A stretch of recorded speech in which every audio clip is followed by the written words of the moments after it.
Hello? Hello? Yeah, see, you can hear me now. So there's nothing wrong with the mic. That's so funny. All the lurkers, I wonder.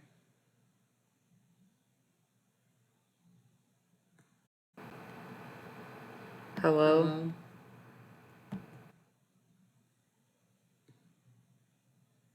Okay. Okay, it's Now I now I got got double double mics, mics, right? right? No one No one said said anything. anything. Isn't that Isn't that so so bizarre? bizarre? Hold Hold on. on. I I wonder wonder when the when the sound sound cut cut out out, too. too.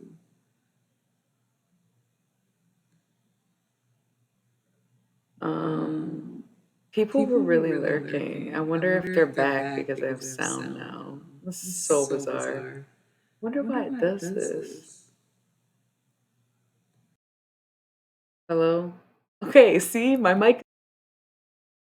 Isn't that so weird? I wonder when it started. No one said anything. That's so rude. They were letting me talk. What did they think was going on? I don't know why it does that. And like I should be paying more attention, but it'll work and then stop working. It did that the other night. Um, where it's like I'm not staring at the fucking mic while I'm talking. Oh my god. I was pretty much bitching about the Super Bowl the whole time because I'm pissed. Hey everyone, who were? I bet some of y'all came back. Why did nobody tell me that you couldn't hear anything? That my mic wasn't working. It was on and it wasn't muted. I don't know why it does this sometimes. This happened a couple streams ago. Why did no one tell me? I understand lurking, but what were you even lurking on? So you just left me here and came back and we waited until someone came to chat. Y'all lurked on a silent channel for 20. Listen, VHS. I'm glad you're here. That's what the 90s said. So anyway, at least I was just talking about the damn Super Owl the whole time.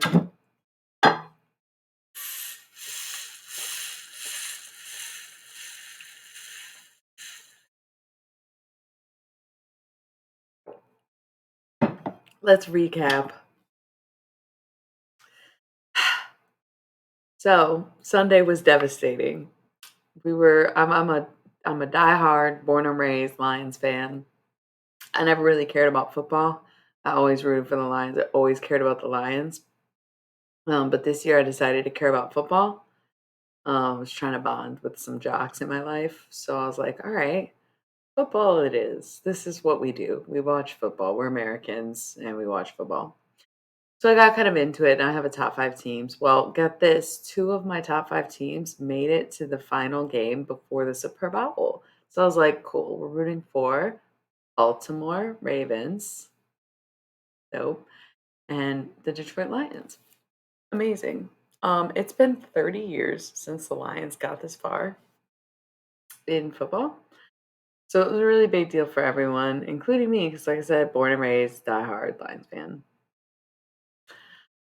Um, Tell me why they both lost. Tell me why did they both lose. Now two red teams are going to the Super Bowl. And then I made a communist joke because I thought this was America and was talking about the British are coming because aren't they the redcoats? I'm so confused why two red teams are going to the Super Bowl. And I don't want to root for either one because I never root for the red teams because every time I try to root for a red team and wear red, they lose. And I learned that. So I was like, no red teams. Plus, most of the red teams are not underdogs, and I love a good underdog story. So it's tough. I don't know if I'm going to be watching the Super Bowl, okay, because I don't I don't really feel like rooting for either one. But if I had to choose, I would choose for the Chiefs to lose because I hate Kansas City. The city itself's not bad, but as a team, I hate the Kansas City Chiefs. I really hope they fucking lose. Am I rooting for San Francisco? No, I was rooting for the fucking Lions, bro. It should have been Lions versus Baltimore Ravens. It should have been Detroit versus Baltimore. I it would have looked so good. Red and red. No, it should have been blue and purple. Oh, with gray and black. Please, that would have looked so good. It would have looked so good. And I'm just like, well, damn, that sucks. This is so much less fun than anybody wanted it to be. And it's not even exciting for anybody except for, oh, San Francisco and Kansas City. Like they didn't already have all the excitement they wanted because the Chiefs have won how many Super Bowls in the last 20 years? Enough. Enough. I don't literally know how many, but I know it's been more than one. So enough. The Lions, they barely even made it this far.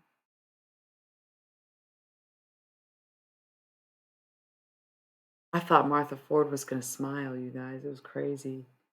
It was so crazy, but no, we didn't make it.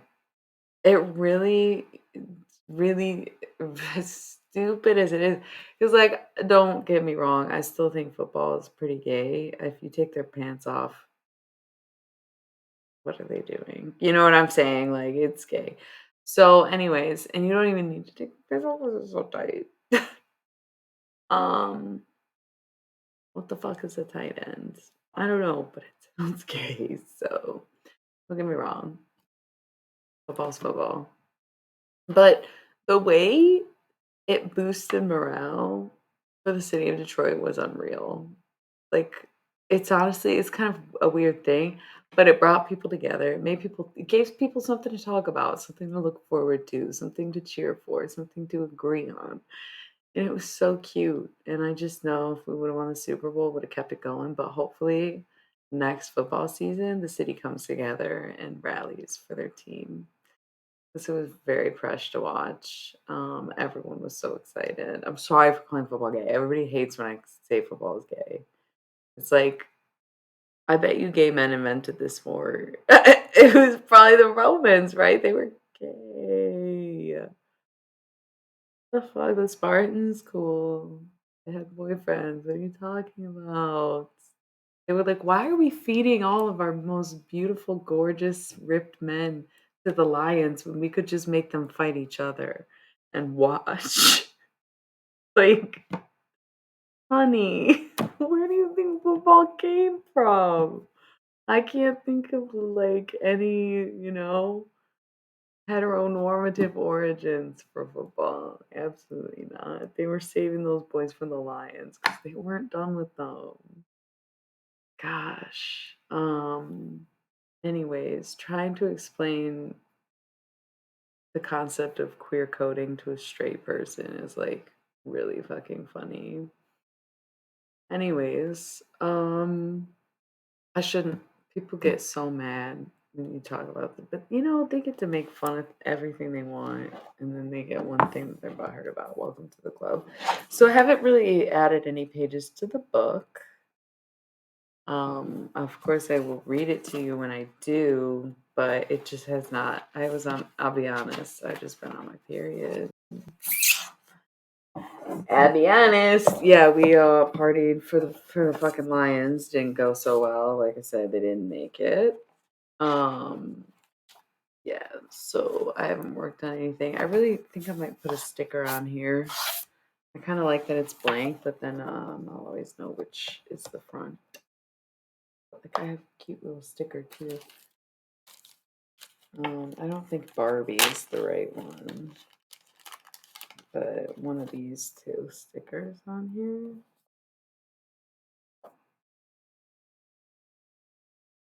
Maybe both? I don't know.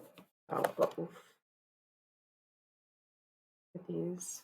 That'd be cute on my little journal. My Be Forever Always stuff. Yeah. So I was listening. Okay, that's another thing. Oh, so we were talking about the superb owl and my disappointment in the NFL this year. Just kidding. The Lions did so good. I'm not disappointed at all. 3 out of 5 of my favorite teams made it really far, and then 2 of my favorite teams made it even farther than that.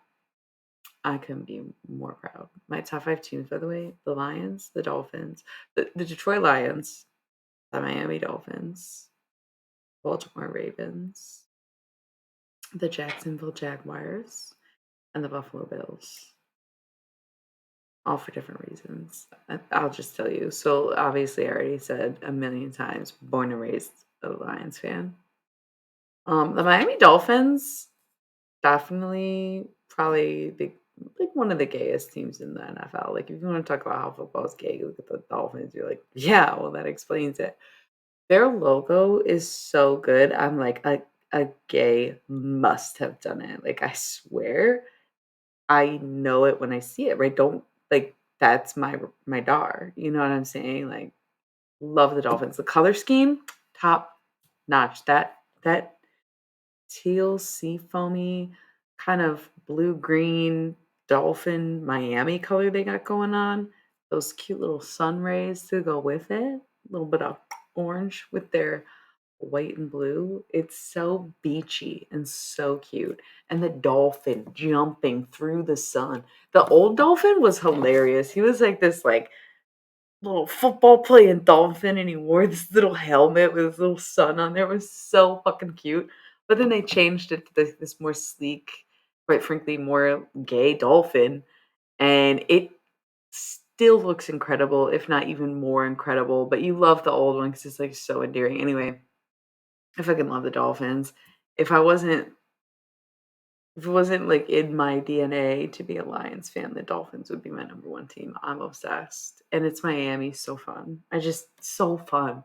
And gay, right? Like they I just thought I don't know. I'm sorry. I'm sorry. This is like one of those this is like the Kelly Osbourne TikTok moment. I'm like, but if you take away all the gay stuff, then who will the Dolphins play for or something? And they're like, but that's not what I meant. I don't know.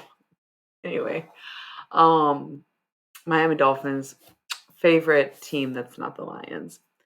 Baltimore Ravens. So I was like, yo, love purple. Ooh, only purple team in the NFL. Love purple. So they're on the list, like you would think for the purple. But then I heard Ravens, and I was like, ooh, I'm an Edgar Allan Poe fan. I like the Baltimore Ravens. And then someone was like a jock was like, oh, you knew about that? Cool. And I was like, knew about what? Apparently, Edgar Allan Poe, being from Baltimore, is actually the reason that they are named the Ravens. Sorry, we're not talking about the Dolphins anymore. Edgar Allan Poe is the reason that Baltimore is the Ravens. So not only are they goth because they are purple and black, they're goth because they're named after Edgar Allan Poe. So them being the most goth team, they come at number three. Then we have the Jacksonville Jaguars. They kind of jumped in on the list. I was a mid football season when I saw their color scheme and logo. Talk about best of both worlds. Get that same blue green color from the Dolphins and put it with a little bit of black from the Ravens, and you have the Jacksonville Jaguars with that little gold kind of detail. The logo, fierce, fun, cool, chic. A jaguar looking good, looking fierce. Okay. 10 out of 10. They're number 4 because aesthetic, purely aesthetic. Purely aesthetic. Because why the fuck are 2 Florida teams in my top 5? I've never even been to Florida. Anyway, so I started as a Bills hater. Speaking of my number 5 team, I started as Bills hater. This number 5 spot was for the Broncos because I lived in Denver, so I felt obligated to cheer for them. But that one guy on their team is like so fucking corny. I do not care about him, and they are not even on my radar. They're not that fun to watch. Like I just wasn't feeling it. I love an underdog story, but not even the Broncos are a good underdog story. So it just wasn't there for me. It wasn't a real passion of those. So they got booted um, for the Bills. And I started as a Bills hater because I was like, why the fuck? Why would you be called the Buffalo Bills after Silence of the Lambs? Why would you do this? So uncomfortable. This is so weird. Why are you the Buffalo Bills? So I wasn't about them. But then I learned about Bills fans and they like jump on tables. They're so weird. The color scheme's not really there for me because I think they're like blue and orange, I guess, I think, I don't know, is so kind of tacky, but we love a tacky moment, and ultimately the fandom for me, it's the most wholesome fandom. They're insane, but it's kinda wholesome. They love their team. They do not care, and that win, when they finally win, is gonna feel so good. I'm gonna be way too happy for them to not be my number 5 team. So, those are my top 5, NFL teams as a one-season football fan. I don't see it changing. I don't see it changing. I've seen all the color schemes. I've seen all the logos. I've seen the fandoms. The Eagles were in my top 5 before I knew all the teams.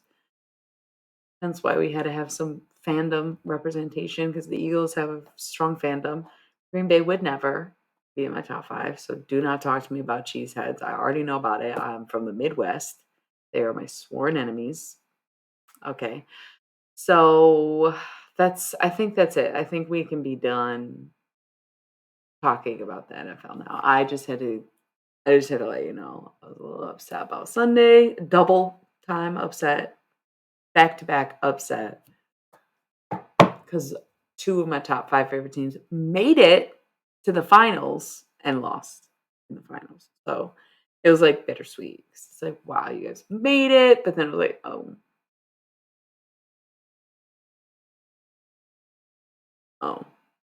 damn.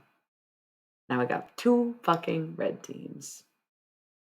3-3 on the time. So, anyways,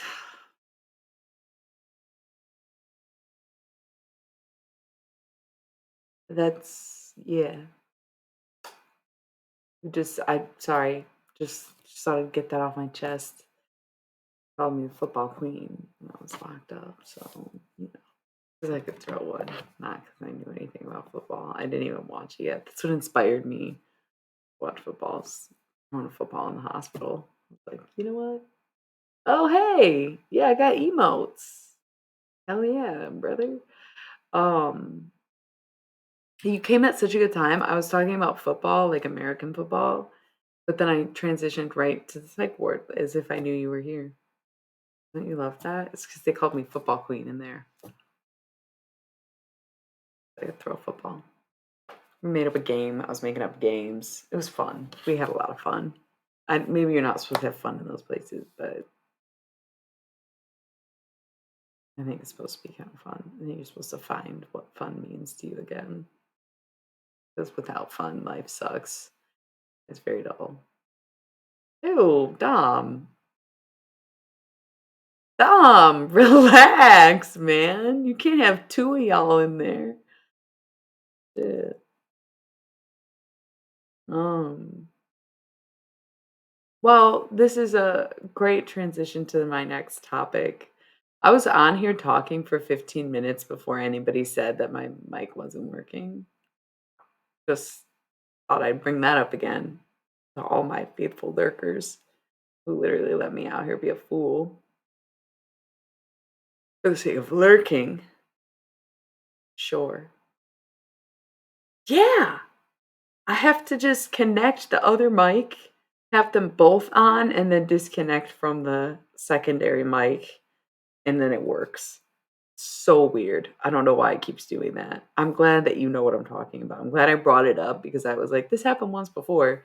You remember where it's like it wasn't muted and it's connected and it's working, but it just like does that from time to time. Don't know why. Need to pay more attention to it though because I definitely could have caught that myself, but didn't. So it's kind of on me just as much as it's on those weirdo lurkers who are just like, "Meh, she don't need to know. We're here to watch. I got her on mute anyways." Like, it's okay.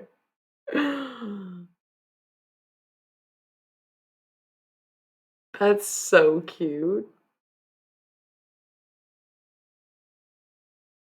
That's so fucking funny. That's really wild. I had this dude who like liked me a little too much and then he found my Instagram and tried to message me and hang out for years after. We did. I'm sorry I even brought it up in case he watches my stream. He was cool, but situational, I was like, "Man, I went to high court." And he's like, "That sounds interesting." Like, "Oh, shit." It was. Oh my gosh. Um,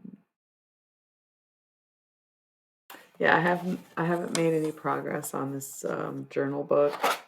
Was not feeling inspired, but the other night I fell asleep to well, no, it was before I went to sleep. I did not fall asleep to this. I listened to the whole thing, and I thought it was cute. I think it's weird that I added the music and stuff. I'm linking you to what I'm talking about. It's that Be Forever Always book. I still think it's cute, as fuck, to be honest with you. Um, I don't know why I did the music and whatnot. It kinda takes away from the reading of the story. I don't know why I did that. And then here's act 2.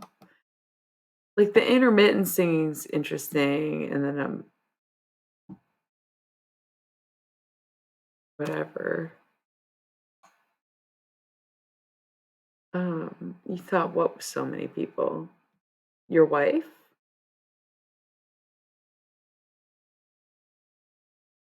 Oh, twin flame. Yeah.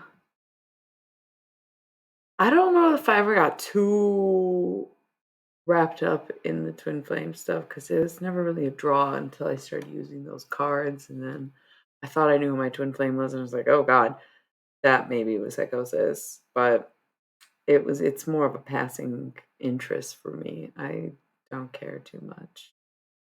I don't think or don't think about it too much. Um, but then I'm like, "Oh, wonder if I have met my twin flame and I just didn't recognize it at first because then I'm like, wait, this all checks the boxes." Um, I don't know how you well, I thought we did know. Okay, so here's what we're this is what I was kind of talking about a little bit. NFL and spirituality, not that they go hand in hand. But I just think twin flames are extraterrestrial divination relationships. Is that so wild? Oh god, I don't listen to any of that cult stuff. I don't follow along what these other readers are doing. I just base that off of what I channeled using the mystery deck, which is intergalactics, and they were like, "Yo, twin flames," and I'm like, "Really? Absolutely interesting. Okay, so twin flames are people who are made intentionally to be connected for some reason or another." Yeah. So, whatever. That's, like I said, personal opinion. But, um, today, this was the other thing besides the NFL that we talked about. Today, I opened up to someone I love and was like, "Yo, I'm having a very hard time with my spiritual crisis in my everyday life." Because I was once very confident as a holy man or a practitioner or a witch or just even your basic tarot reader, which I still am very confident in the tarot reading, don't get me wrong. It's uncanny the way that works. I don't know how it works. I don't even try to understand it anymore. But at a time, I did try to understand it. And that spirituality, I think, is trying to make sense of things that don't always make sense. Um, but, as we've been talking about over the last few weeks about things that have happened over the last few months, it's very hard to just be grounded in your beliefs when you question where they come from. Okay. Because, like we've talked about, psychosis and spirituality are so similar sometimes. They are so similar sometimes that it's like, I'm not really certain which is which. I'm not really certain I can be certain of which is which. And that's so sad for a spiritual person. What? Tell us, Dom. Tell us. It's really hard to cope with this inherent understanding without the inherent knowing. And I was so confident in it. And you can see in this video that I made a few months ago, because I was writing it this summer. And summer is so inspirational to me that I feel like I might even feel differently when the sun comes back out. I might just be a little vitamin D deficient right now. I don't know. I have been feeling more down lately than I have in I can't remember how long.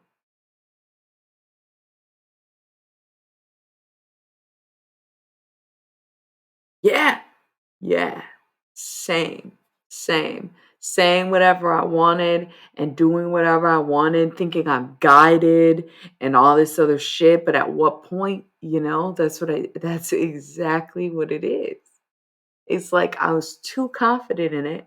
So God had to go, and then it's like, whoa, God, what the fuck do you want me to do now? And the answer is to still have faith. And that is hard because you don't really understand anymore what you're having faith in. I don't feel as close to God. I don't feel like I understand in the same way. I don't feel like I have the same faith, but I want to because I did not like the way life was without it. I tried both ways. And we've seen the way that I can channel, we've seen the way that I can do tarot, we've seen the way that we talk to anyone and everyone on every single plane, the way we connect with the people watching the stream. That shit is crazy to me. I do not fathom how that works. I do not fathom how that works. But I used to try to fathom it. I used to seek it. I used to want it. Yeah. Maybe he is beyond comprehension. I feel like you can have an understanding of God without knowing God, right? To understand he is beyond comprehension without knowing that he cannot be comprehended, perhaps. Um, it's really crazy. It's really crazy how quickly spirituality can become psychosis. And it's very scary too, especially because what always jumpstarts it for me is my periods, for sure. That's why this book is about PMDD and psychosis as much as it's about spirituality. And again, I've been trying to only write what is very meaningful to me and when I'm very inspired to write it down. This book might take a long time. This book might take a long time. And I'm realizing how much time I have because I'm simply still alive every day that I wake up. Every day that I wake up, I'm alive. And so as long as I'm alive, I'll be working on this, right? Like it's a lot of pages to fill. It's a lot of pages to fill. And I'm going at a rate of less than 1 page per day. But it's all going to be very important when I write in here.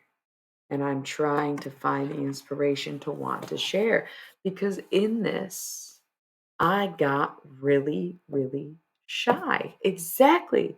I went through the same thing where you like really trust your intuition and you really believe in what you're doing and you really believe in what you're seeing, but then you realize like you might actually be crazy.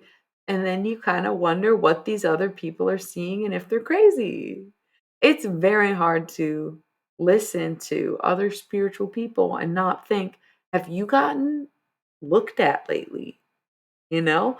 And it's like, I never thought I would take the side of Western medicine that distributes mental health medicine because I never agreed with it, never wanted it, never fucking thought that was a solution. But now I'm like, some of y'all might just be insane. Like, yeah, right. Yeah.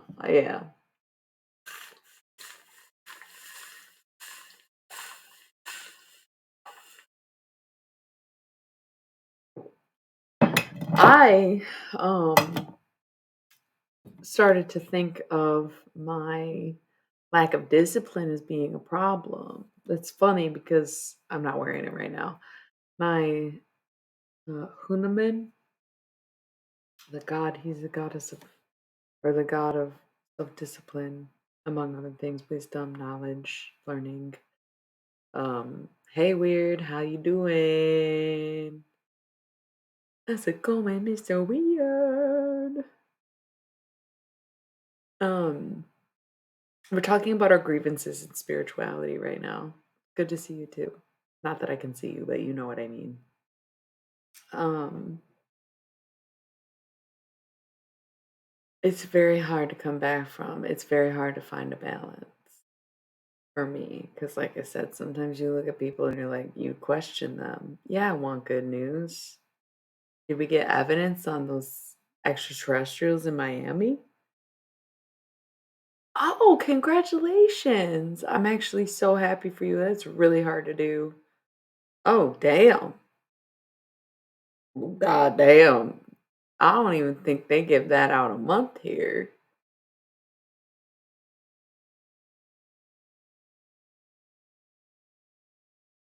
True. True. True. I didn't think about that. I don't know what that translates to, but it still seems like a lot. So, congratulations. That is great news. Okay, so that's decent though. That's still decent. And a fortnight, is that every 2 weeks? Weird you would say fortnight. I feel like is that a common use of language in Australia? Do people use the term fortnight? Because I feel like here it's just like old English. Shall do speak. OG, right?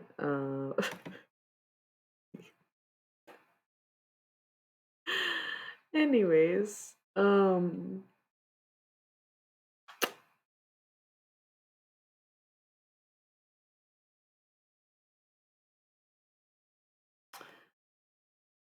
yep, that's crazy. Hell yeah. Hell yeah. Yeah, that's dope. You're a musician, so you need those things. And I feel like you're gonna make the best music that you've ever made with it. What's your music goal this year? Like you did an album every month last year, right? What's the new goal this year? Oh, maybe your goal can be collabing with me because I am the reason we don't make music. Oh my God, that's so weird. We said that at the same time because of the delay in the chat. So bizarre. I got your message while I was saying that. That's so funny. I want to make music so bad, but I haven't been doing it lately. I haven't even been singing like just to sing. I just feel like sometimes I get into these quiet modes and I hate it because it makes me miss music. And I notice I just don't listen to music as much. And um, nice. Maybe I need to go out for a karaoke night. That sounds really good. I should go out for a karaoke night soon. Um, I love music, and I think about how happy I was making music, and it's so funny because I was listening to some of my covers recently on stream too. Some of them sound really good, some of them are so awful. I know, and I wish we would practice with a cover, but you don't know Suzanne as well as I thought you did, so you're not gonna do Suzanne. LOL, that's the most white guy move I've ever heard. 'Cause I miss the bright side. One time this girl like, "Say something, I'm giving up on you." Oh my god, why? So sad. Are you okay?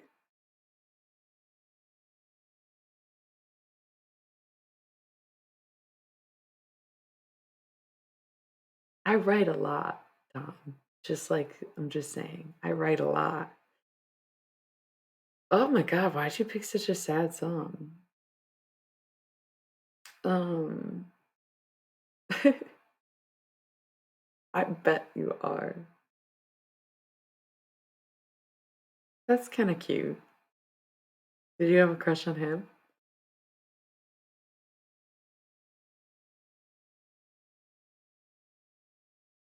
Was that supposed to be an insult?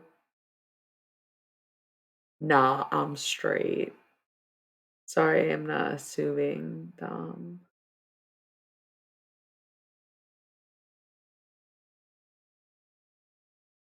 Fuck Radiohead. Are they not on our boycott list?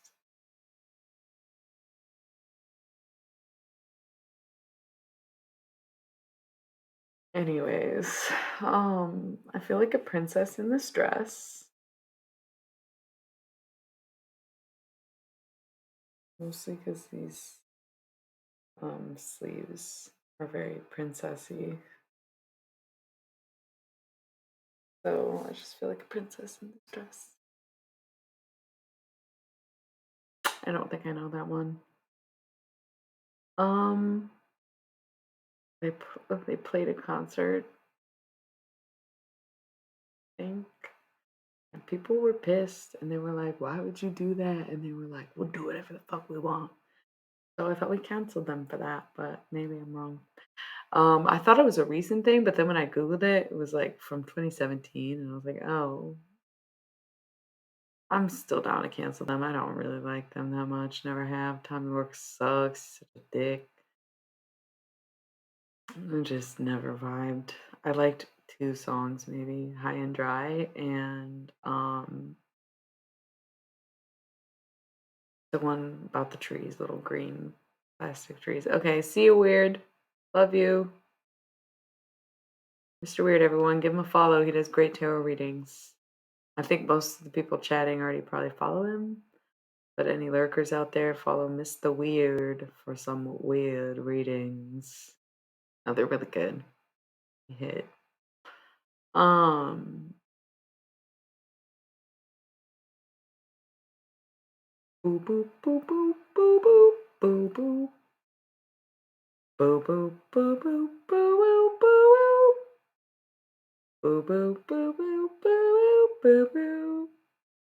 Boo boop boo boop boo boop. Boo doo boop boop. I don't know why boop boop boo boo boo boo. Is it the letter B? Boo boo boo boo boo boo boo boo. Boo boo boo boo boo. Anyway, just kind of chit chatting right now, y'all. I have to roll the ads in about 10 minutes, not even. Um, and when I do, it'll be 3 minutes in which we can shake around. Maybe we'll stretch a little bit. Remember when I was stretching every time we rolled ads? That was nice. Now I do yoga every day. Well, I've skipped a day. But oh hey, you're from Momo's channel. Are you my freaking wait a second? Wait a second. Maybe not. Hold on.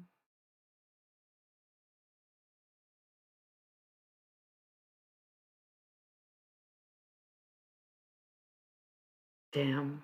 I thought you were my 444th follower, but you're my 443rd follower. That would have been so epic if my 444th follower was Healing Butterfly 444, but not quite. We tried. Um, I know. I know.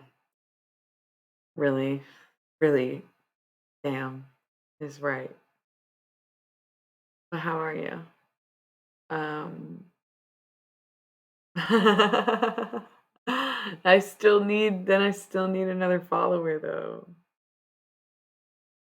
What you gotta do is wait for someone else to follow and then unfollow and then refollow so that you can be 444. It's funny, I've been teetering at this moment for days, and then every time I get a new follow, it doesn't seem to make a difference. It's either somebody who already followed me or someone unfollows me and then someone else follows me.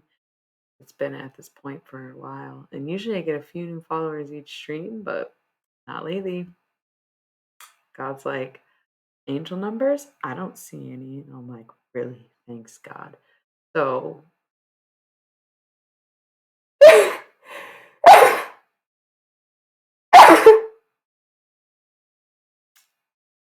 thank you. So we were just talking about how difficult it can be. Oh, we were just talking about karaoke. Were you here for that? What should I sing? I don't know what to sing.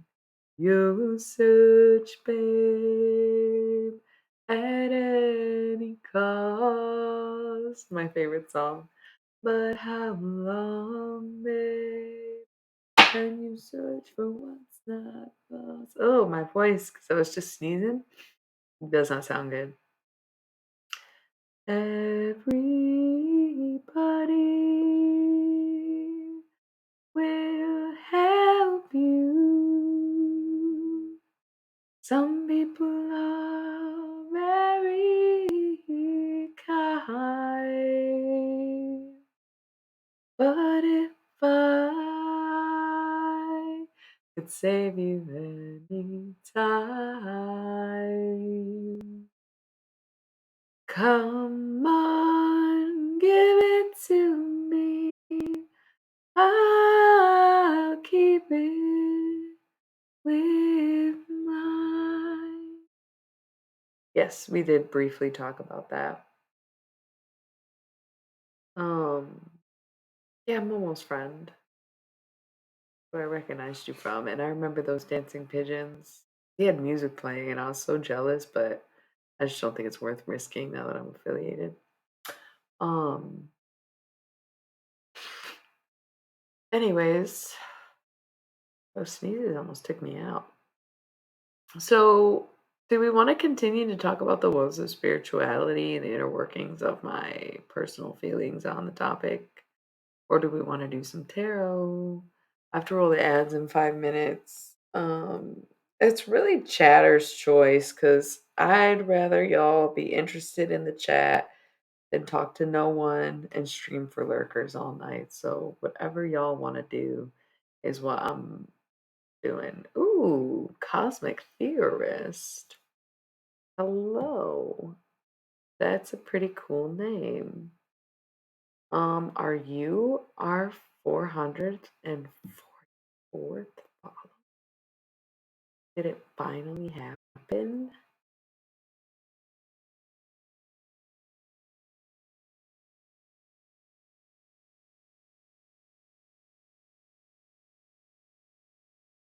We have 444 followers.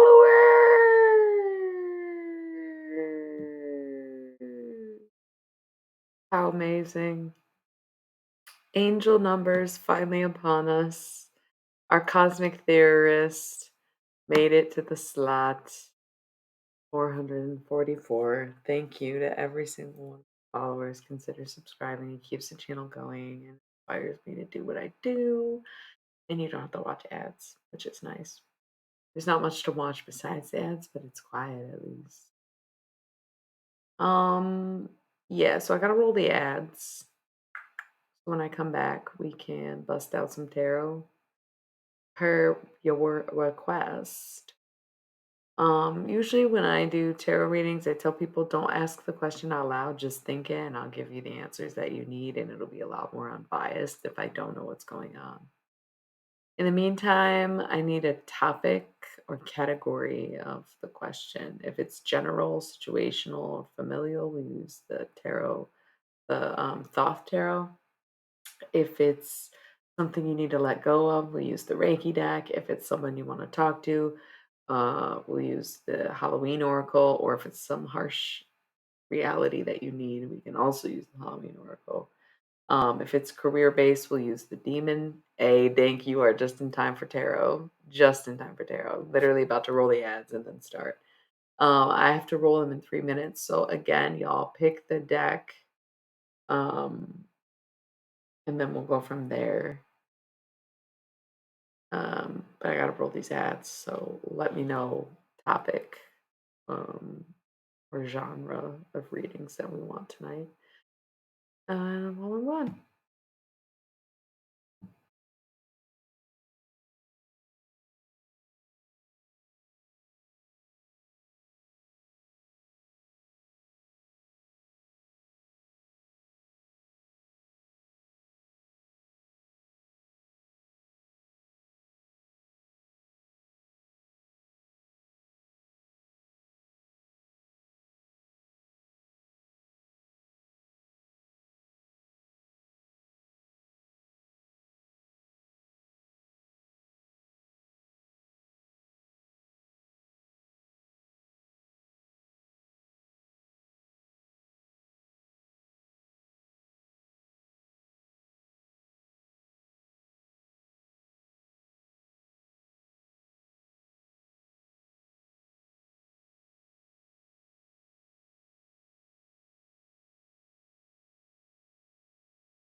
All right, y'all, we're gonna do some tarot. So, um, nobody said anything about what deck we're using. How are we feeling? What kind of readings do we want? What are you thinking? What are you feeling? What are the options? Well, just pick something. Like, do you want a general reading, a love reading? Okay, see. Yeah, we'll do some of those. You always want a love reading, though. You are going to get cut off. You will get cut off. But we love our fire sign men, right? Oh my god. We'll start with love reading. And. And. No.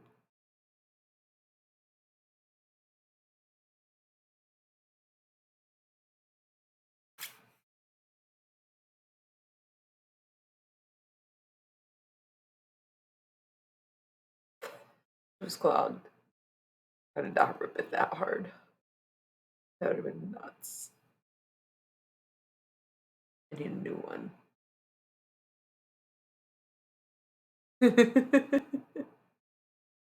What are we supposed to do?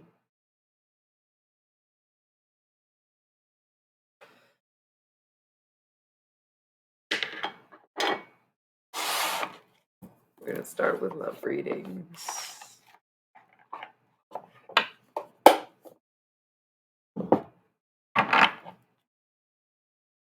This deck is deck I use for love readings, so anything to do with relationships or situationships, but I also reserve this for soulmate readings, and soulmates can expand beyond just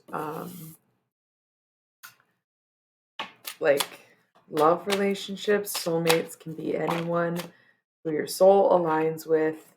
So think back to your longest lasting, least tumultuous relationships that you have in life, and those would be your soulmates.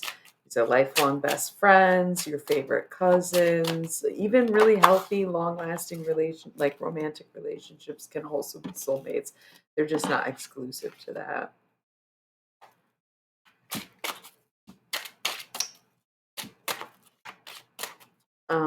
This is like the same setup, only the room is backwards. I know I keep like moving around the room, but I think this is finally how I'm gonna keep it set up. So this is like my first time reading with this feng shui. And I like it so far.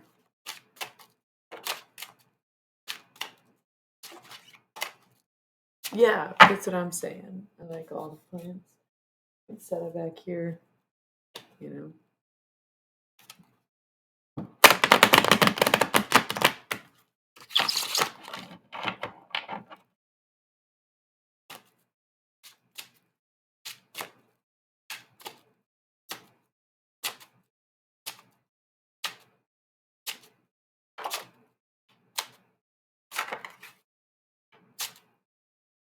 That's so funny that you just came in and said that, because that's what I literally was like.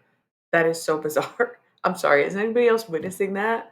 How I just addressed how this is the same room, but from another vantage, the third vantage point, and then someone comes in and just says, "Hey, surroundings have changed." That's so weird. Either the chat is delayed or that was the craziest coincidence that we've seen tonight, which isn't unusual for this channel. But I also, oh man, I do want to go back to talking about the difficulties of spirituality lately, because it does help to talk about it and to talk to people who are also spiritual. But we will get through the readings first, and then we will talk about that more. Cool.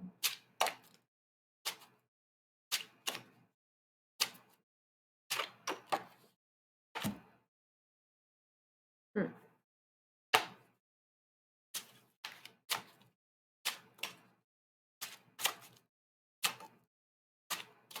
You know what? I was holding the deck upside down, and I think I'm done shuffling.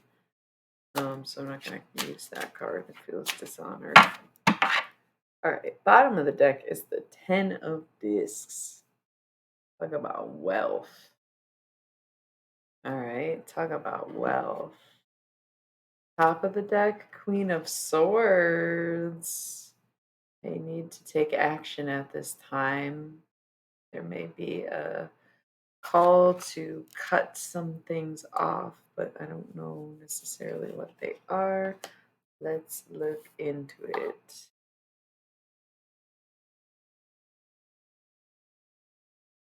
Um, okay. We're the Hangman face down. I don't know why I was so called to pull this card first. You have no idea what this is going to cost you. You want to be in a situation, but you don't know what it's going to cost you. And that's what I'm seeing from the Hanged Man in that position. When I dropped it, it was flipped up in reverse. Maybe it's what you're not willing to sacrifice in 111 on the timer. It's what you're not willing to sacrifice, not sure. But we do have the Knight of Wands on its side right here. And I find that interesting because I'm also looking at the King of Wands in the upright. So the Knight of Wands and the King of Wands in this deck is different energy, whereas in my other decks, they're the same goddamn thing. So nobody is moving forward at this time. He's on a horse. He's moving forward. King of Wands is seated at his throne, ready to get up. But this motherfucker's on the move. However, it's on its side, so there is no movement. It's not moving backwards, right? It's not moving backwards, but we're not moving forwards. We're not moving. There might be some kind of deal breaker on the table, and you're like, is this truly a deal breaker? Because they're not budging on the subject. So you have to ask yourself that. We have the Six of Swords getting through something, working through something, maybe helping someone through this difficult process. We got the Ace of Cups and the Page of Pentacles, so I see you weighing your options. Ace of Cups, on one hand, your perspective is in the right place. On the other hand, your Page of Pentacles, you're wanting to invest. So you're like, can I change my mind because this is what I want? Is this what I want if I have to change my mind? You're weighing your options. You know what I mean? On one hand, it's everything. On the other hand, is this going to cost me?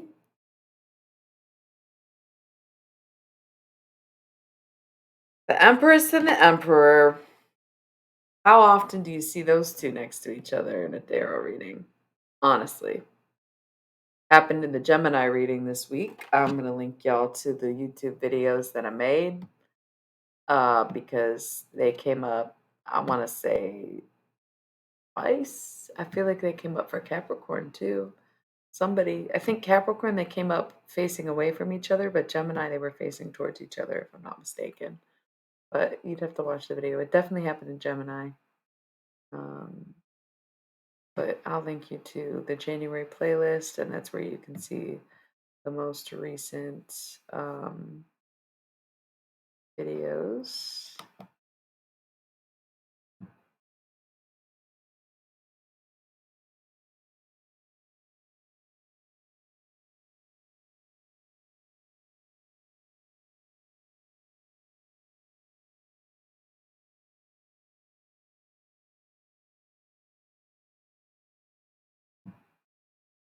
So here's the January playlist. Like I said, the Emperor and the Empress came up, I think, twice. It was definitely Gemini, but I don't remember who else. Um,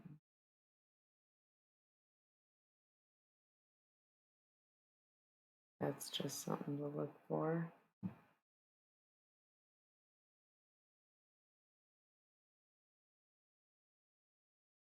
So we love to see those two next to each other. So this is kind of a crazy reading because we're sitting here asking ourselves if this is going to be, some kind of deal breaking thing. Like, is this going to be a deal breaker? And it almost doesn't matter because it's your person. So it's almost like nothing can break the deal, but you're thinking that you're going to change their mind over time, but the cards are saying, I don't think you will. So, what are you going to do here? Because we have the Emperor and the Empress.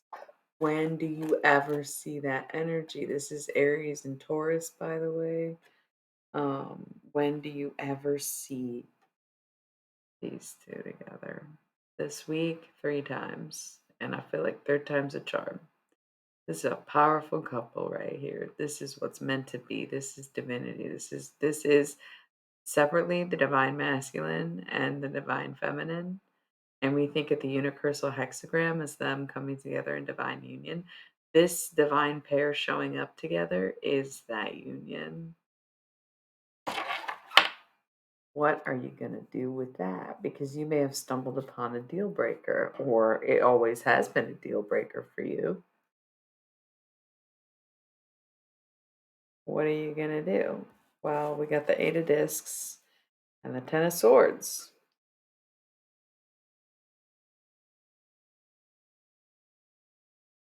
That's interesting. The more you work on yourself, the more you're taking on. The more you focus on you instead of, I don't know, the issue that you're having, the problem that arises between you and this person, the more you take this on yourself, the more it's going to hurt you. The more you carry this as your own issue and say, oh, well, it's my fault. It's my deal breaker. Oh, well, I'm just going to keep working on myself and hope that I can change and that this won't bother me anymore. But that's just going to make it worse. It's something that you probably got to talk to the other person about. Say, wow, you're my person. However, this one thing, this has always been a deal breaker, and I don't know how to go past this because I know you're never going to change. Okay, then. So, what do you do? What do you do? What do you do? That's what everybody's asking. Well, no judgments. Okay. Boundaries down. You're not trying to come at this person with a lead foot. You don't want to scare them away in the sense of, well, I don't like this. And they're like, fine, don't. A quick response. Coming at it without judgment. We have justice here. It could be Libra that you're dealing with, but um, you don't have to judge this person to be able to bring light to the situation and be able to speak on the issue. We have the Six of Cups here. So I'm not seeing much of a resolve either. That's what we were worried about in the first place, is that this issue is never going to change. We have a couple of face down cards and then the Six of Wands. And this is a good card. This is, look, he's on his way to victory. Like, he already won. That's why he's got a wreath on his wand. But what is stopping you from this victory? Temperance and Four of Cups. Wow. Temperance is all about taking breaks, sobriety, Sagittarius. And the Four of Cups is refusing an offer. So if you do not, what is stopping you from this victory? Refusing the offer, taking a break, letting this person know, hey, this is a deal breaker, and removing yourself from the situation so that they actually have a reason to stop doing it. That sounds,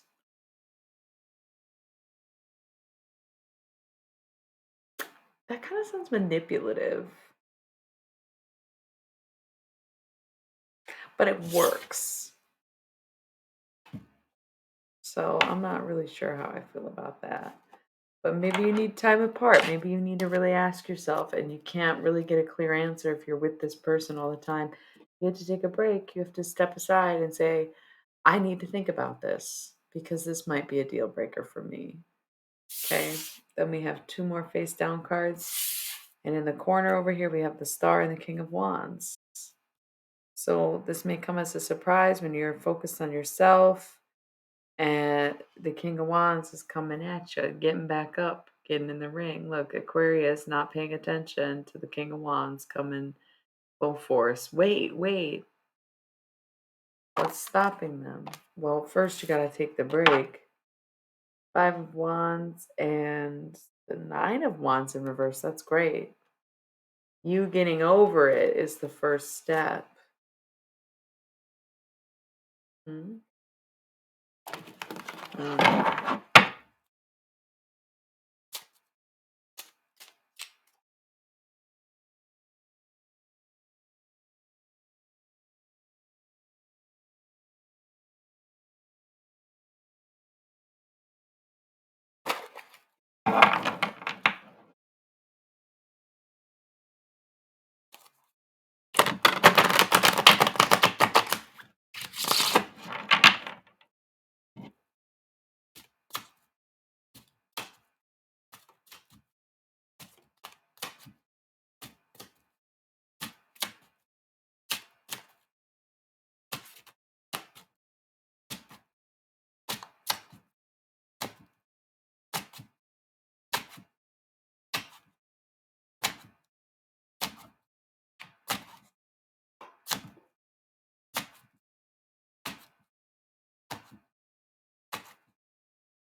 Face down in the future cards because they've.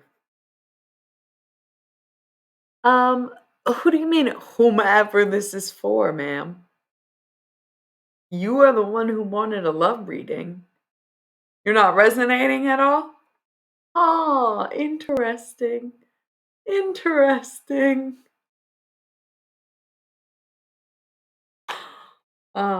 Knight of Cups in reverse with the Page of Cups in the upright is not great. We want that the other way around. Why do we want this little offer and not this big offer in the future? But we also got strength, Leo. So hold on.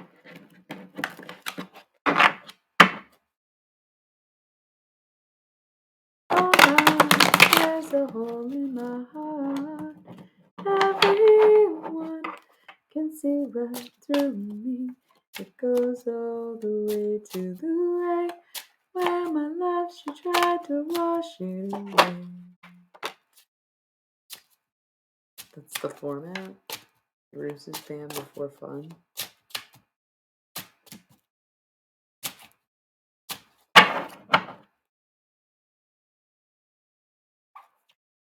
Well, she drinks all summer so she can find lovers.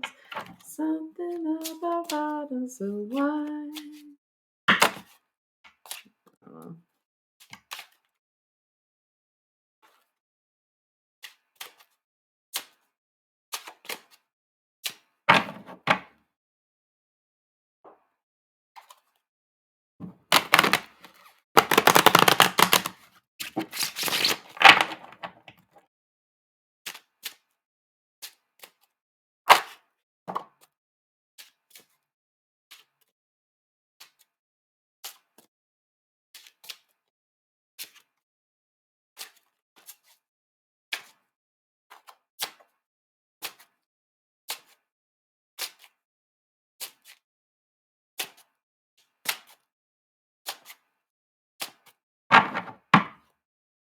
Not getting much else from this deck. Got a few cards on the table.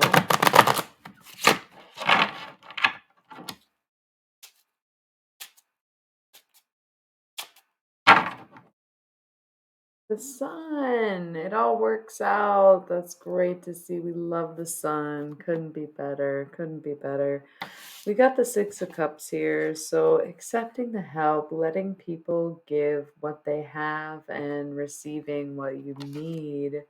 We got the Knight of Wands and the Four of Cups. So somebody may come in very passionately and they may seem to have it all together and really know what they're after, but it might just be that you cannot accept their offer at this time.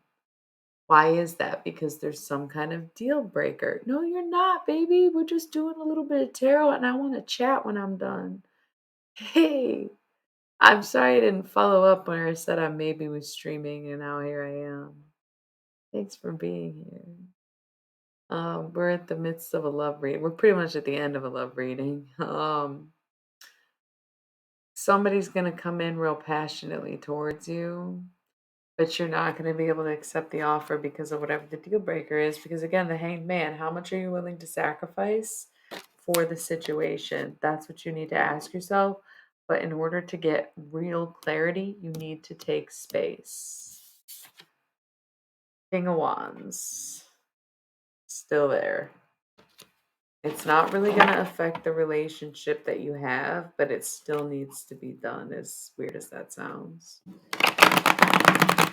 You got the Emperor and the Empress. It seems very meant to be. So if you need to take some space, then you need to take some space. It shouldn't be that big of a deal. It shouldn't really separate you forever to have a deal breaker where you just need a break.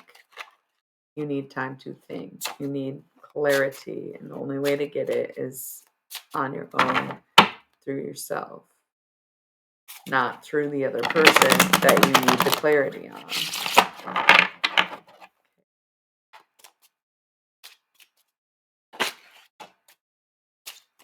Nine of Wands, guard back up.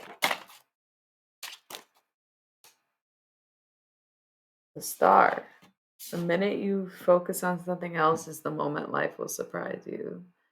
The minute you let your guard down is the minute life will come and actually surprise you.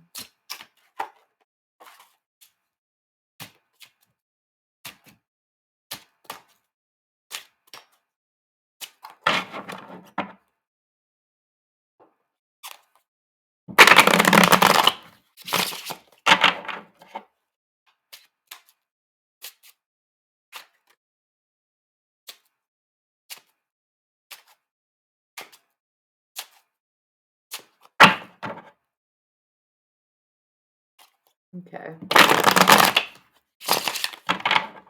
That's it from this deck. You can't dive too deep into love affairs.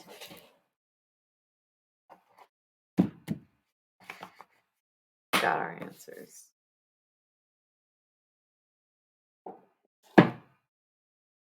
Okay. Does anyone else have any requests for a deck?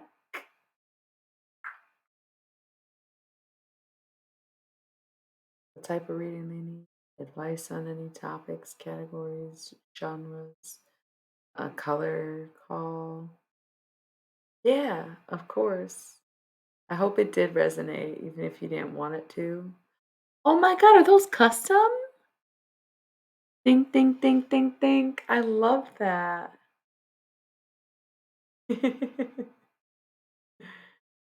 Oh god. It happens to the best of us. Um,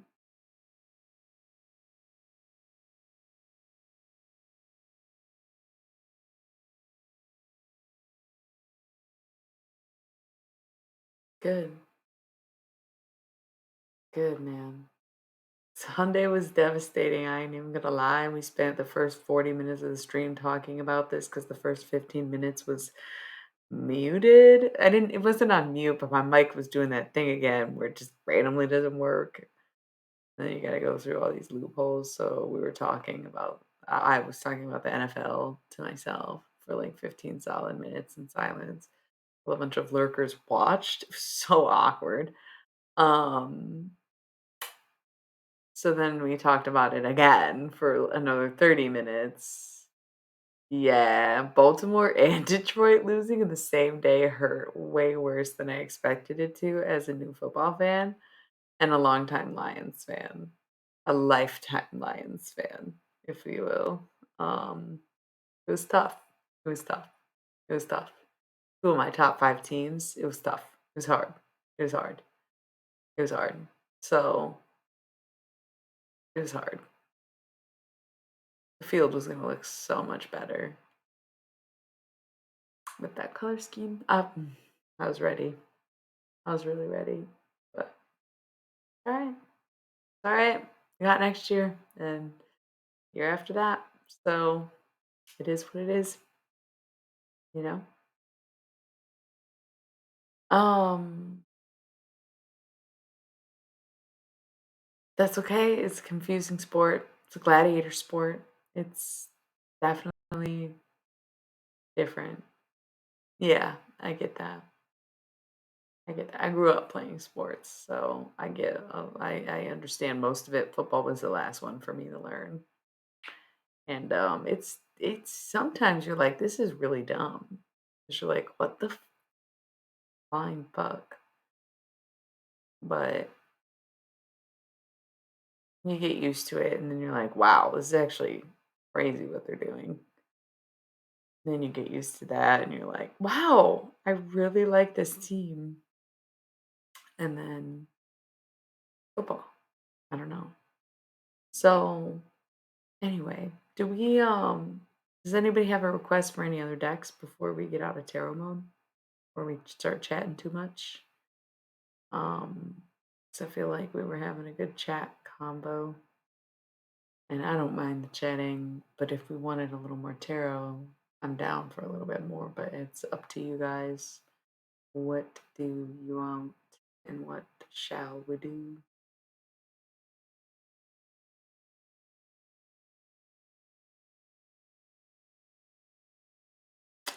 I don't like when it's up to me. I like it to be up to y'all, actually.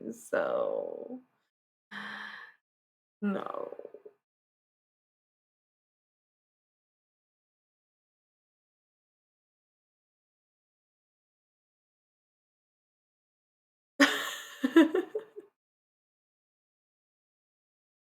um, it's like I feel like the rhythm lately has been like I did the pink deck, my romantic deck.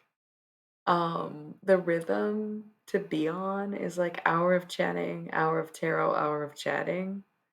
But most nights it's like hour of chatting, hour of tarot, done streaming. I wonder we could, but I want to chat when we're done with tarot. So you know how I am.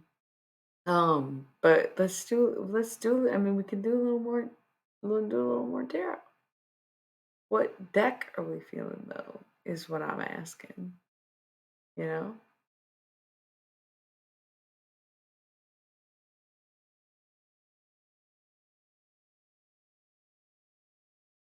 what are we doing? I don't have a white deck to match my princess dress. Um,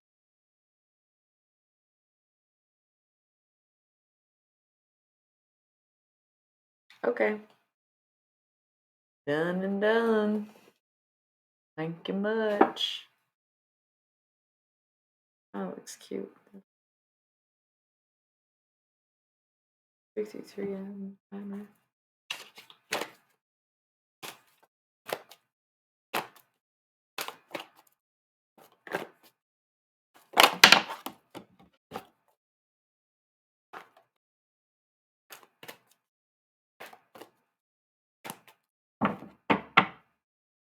You got it, dude. We're using the Halloween Oracle, so this deck is what I use for my channel messages with the deceased and my shadow self readings.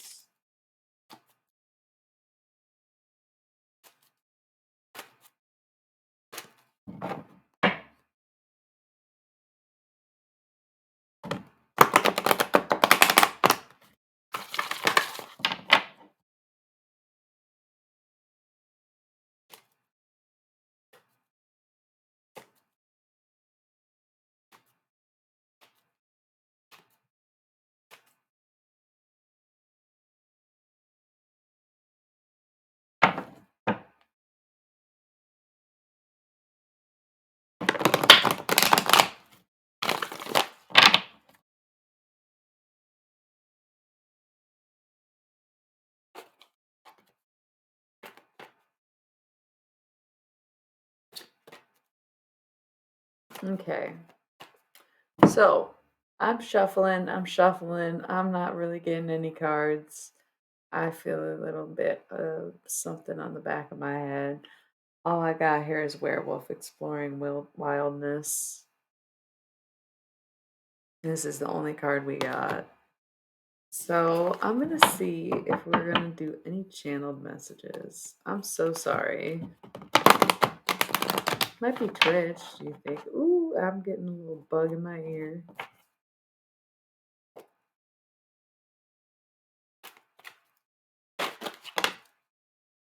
Earth, happiness in our hearts and homes. The witch, the earthly weaver of the world, the lamp, remembrance. We got somebody wanting to come through.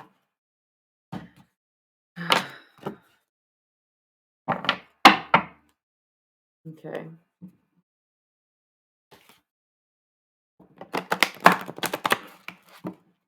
Now this is interesting. I'm getting something like Bob, born 1986, died 2002. But I don't know, that's really oddly specific. What am I talking about? Anybody got a claim on that? See, the thing about doing channel messages for lurkers is like, who the fuck are you to get a channel message, and how are we going to confirm it if all you do is lurk?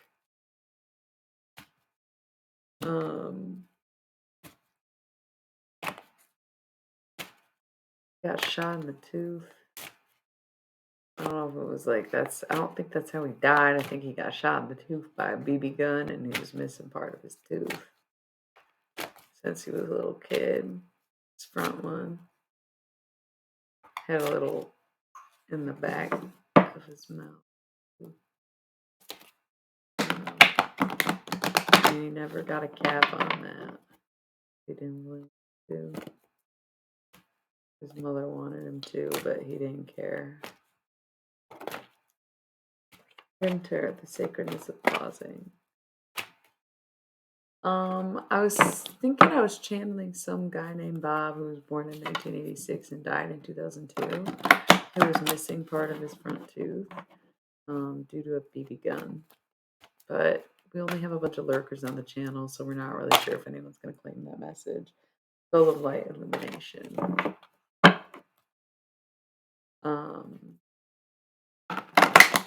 You requested this deck, but nothing was really coming out. The Ancestors in reverse. That's weird. Along with Werewolf again, Exploring Wildness. This is not the Ancestors reaching out.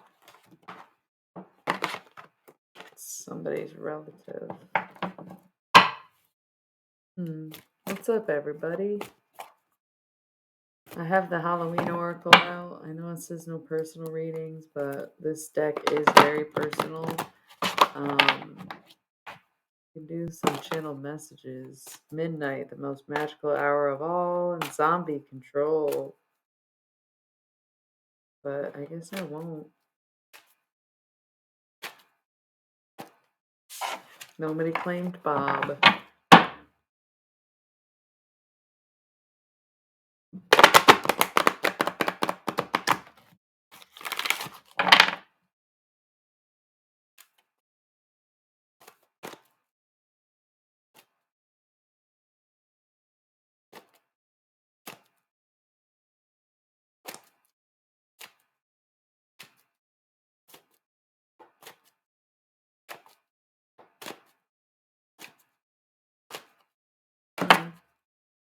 Farmbrack, sweetness and synergy. Why do I feel like if there's a Maria watching, then the message was for her? It's so weird. We'll drop it.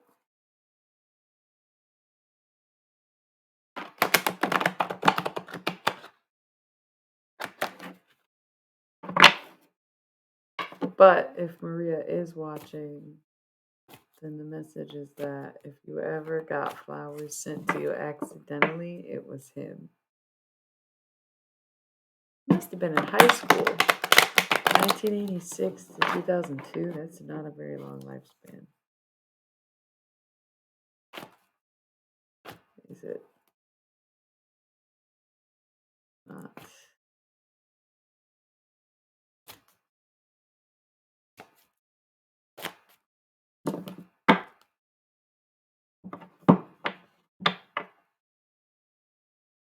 Channel messages.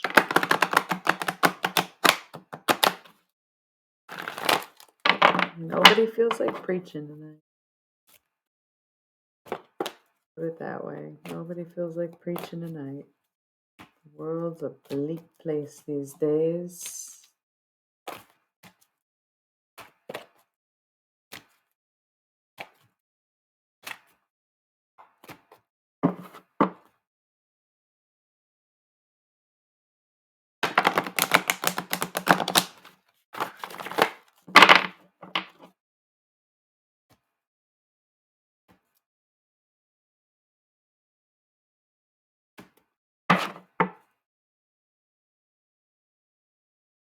I'm not getting anything from these cards. It was the wrong deck.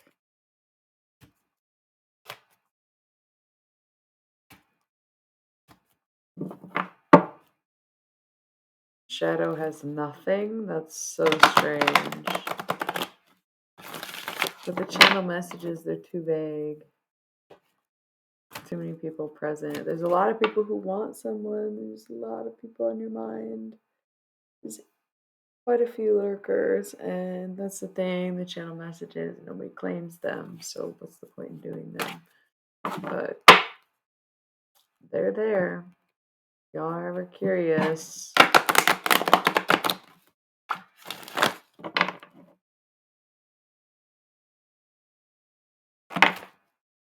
Zombie control.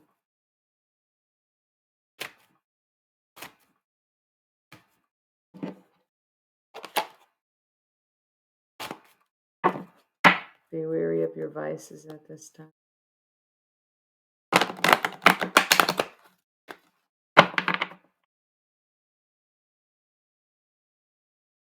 Oh, cute. You wanted a love reading? Ooh, you should rewatch.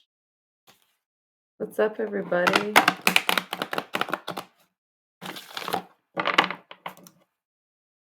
I'm not getting anything from this deck. I've been shuffling it for 10 minutes. We got a few cards here and there. Nobody wants to talk. I think it's up to me to talk tonight. Hello, nested occasionals. See new. Oh, hey, T. Now we're getting the party started. We just put the Halloween Oracle away because we were getting nothing except for one message from a guy named Bob that nobody claimed. So, whatever that was about.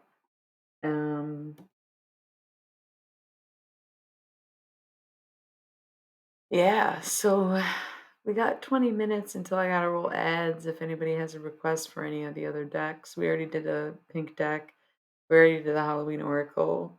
We don't have to do any more tarot. I'm open to doing more tarot. But I also feel like I was pretty engaged in the conversation we were having before the ad break, and then I was like, oh, it's tarot time. We can go back to talking too, but we can take a minute. Did you hear that? That was my back. That's crazy. Anyway, I'm always working on my posture. Sure, you want to? I'm ready.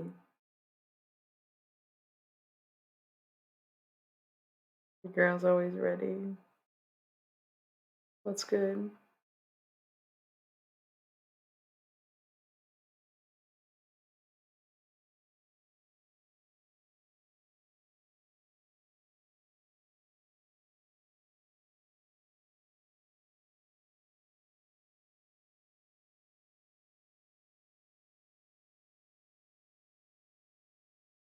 Choose your fighter.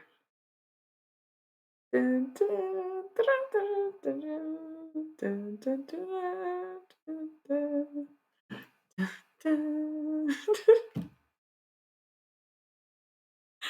That's how I felt waiting for you to respond. I'm ready to smoke. Please respond. Oh, nice. Let's talk about it. Let's talk about it. Sorry, we're in tarot mode. Should we just be in chat mode? We'll get there. We'll get there. Um,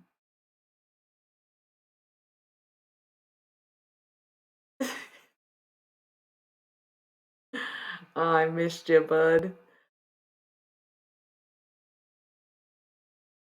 I so feel that I've been there. Not much of a drinker, but I go in phases. I find working in bars makes me an alcoholic. Interesting how that happens. Like you start drinking during work, and then you want to drink on your days off, and then you just want to be served and be the one that gets drunk and slippery slope. I'll tell you what. Bartenders who don't drink are like some of the most powerful people in the world for sure. For sure. Um. Anyway, are you ready, bud? Bum, bum, bum, bum, ba-da-da-da-da. Princess Benjamin. Because I'm wearing my pretty princess dress. Do we want to do any more tarot? Okay, good. Cheers. Cheers. Cheers. Cheers.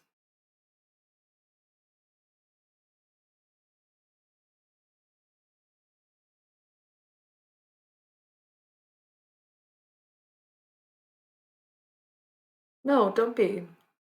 It's actually a decent flow in conversation still. Um,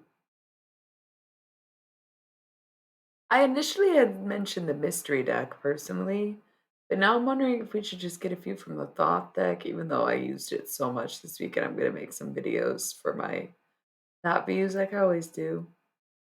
Um,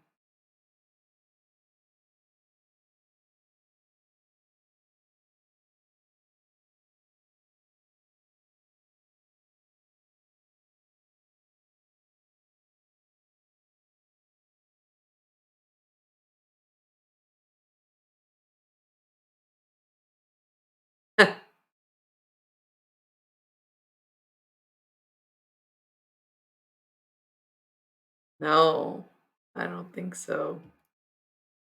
I would never do that.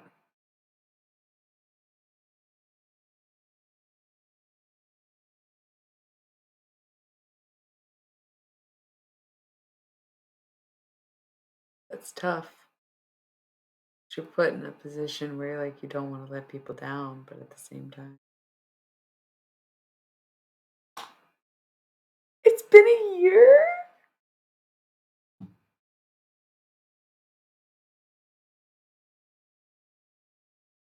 Following since January 27th, 2023. Happy 1 year! That's so crazy! Oh my god, that's so nuts. T, you've been here almost a year too.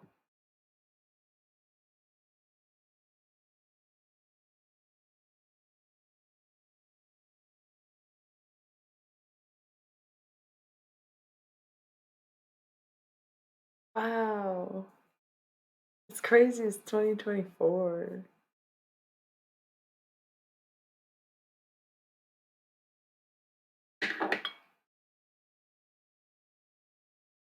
Pulling out a mystery deck. We got 15 minutes. Let's just see what's in here.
Okay, so remember this deck is very, very feminine and masculine based.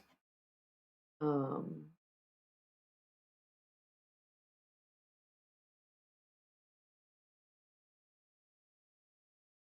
yeah. We'll catch up more when we get back to chat mode in like 10 minutes. Tell me about her. Why you wait till we're streaming? Why don't you ever tell me anything? Um, that's interesting you brought that up and wanted a love reading because it was interesting. Well, this is the masculine feminine, so let's see.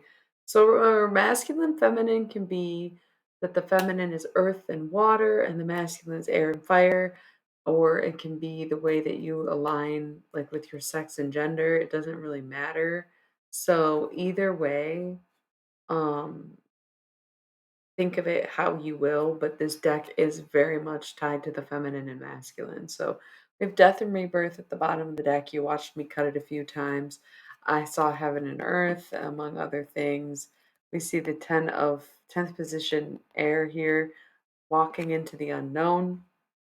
We have the 10th position water, which I do feel is a little bit of manipulation on the feminine side, because what is she orchestrating, right? We have the scribe, so be sure to take record of things, write things down, remember important dates, like just take notes when you need them. If you, I don't, this sounds weird, but if you get into an argument, take notes of what you're arguing on and see if that's improving over time or if you're putting wool over your eyes. Okay, like that's some very good advice, as odd as that sounds. On its side here, we have thought and we have fourth position fire. So the feminine was not putting in much thought into this situation, was not putting thought into the situation. Um, Second position air on its side, the masculine wasn't necessarily putting in the work necessary. Wasn't necessarily putting in the work necessary.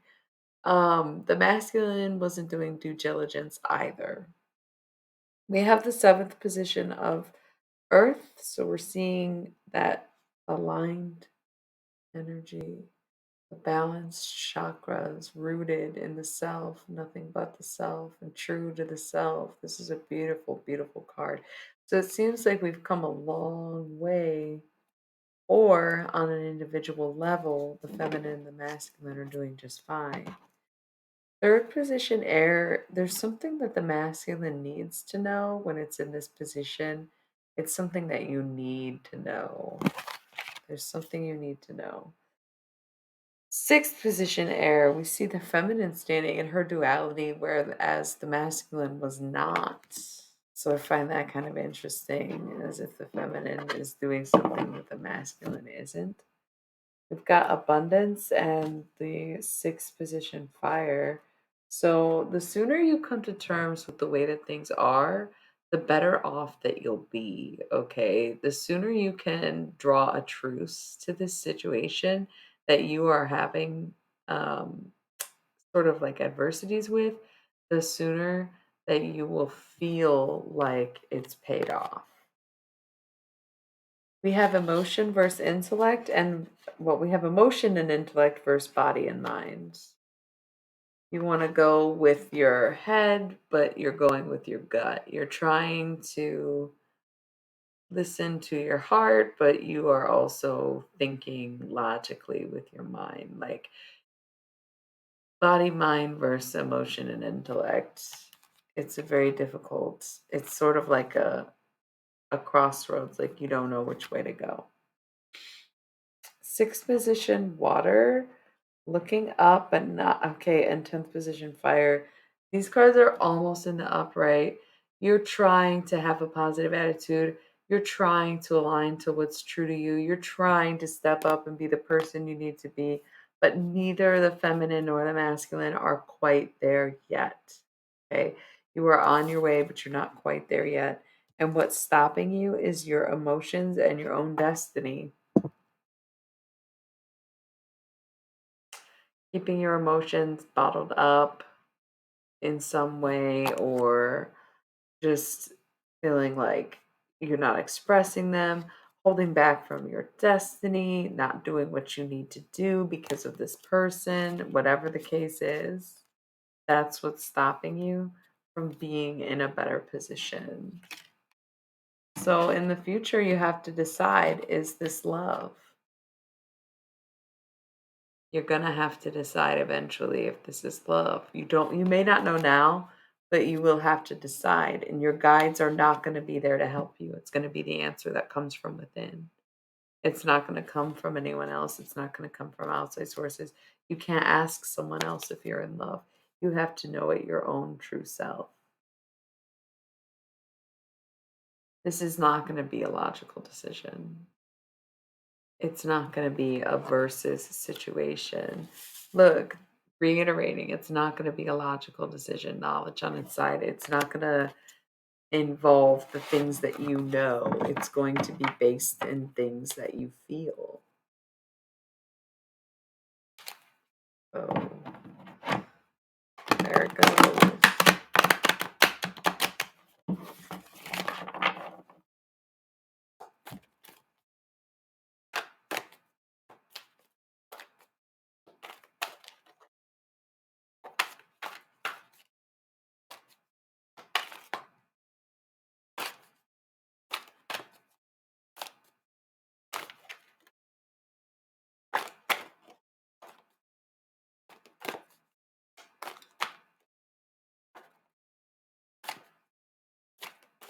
Love is strange, but it's beautiful.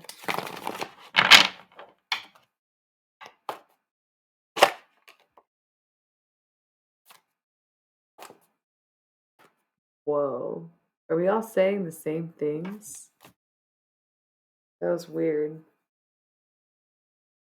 You said love is beautiful because it's strange. I said love is strange, but it's beautiful. That was weird.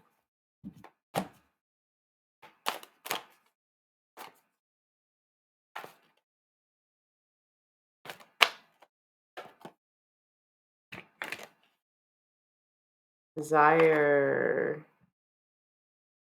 Desire. I love love. I love being in love. I don't care what it does to me. The format again.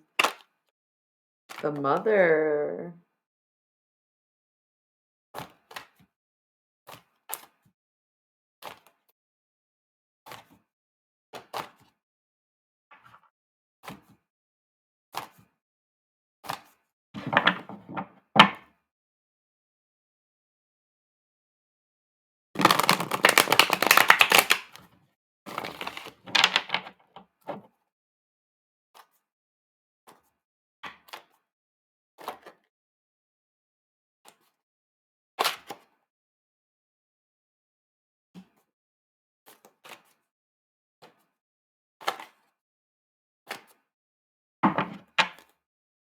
Perception.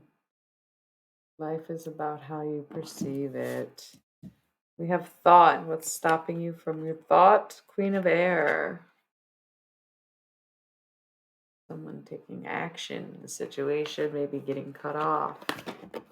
I don't know. Hello, everyone.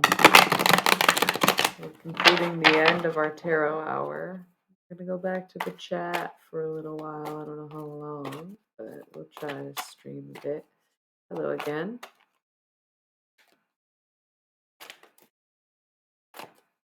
Any last words? The youth. If we're talking about perception and the youth comes up, I think it's like, in order to stay young, you have to be young. That's what I learned over time. In order to stay young, you have to be young. Period.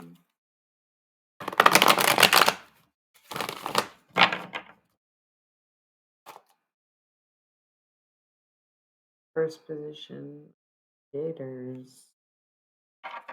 We'll get a channel message soon. The youth, remember Stay young, be young. Okay. We're gonna put this deck away.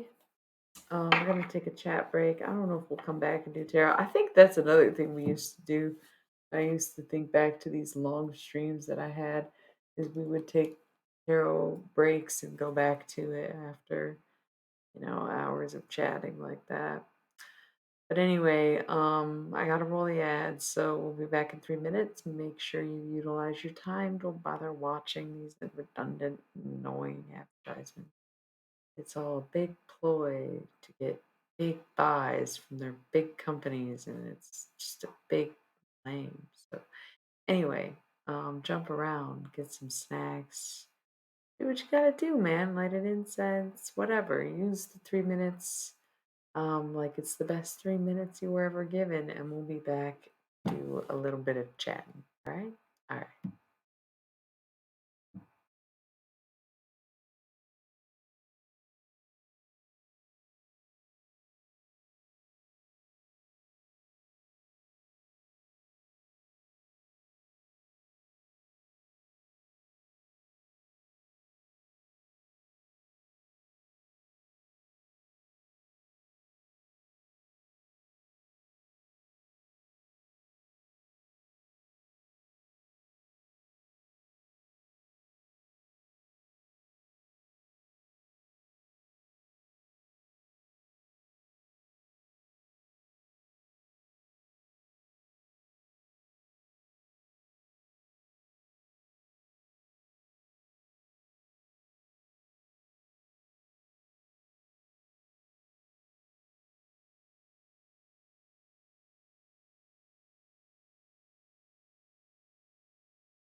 Hello, hello, hello. We are back.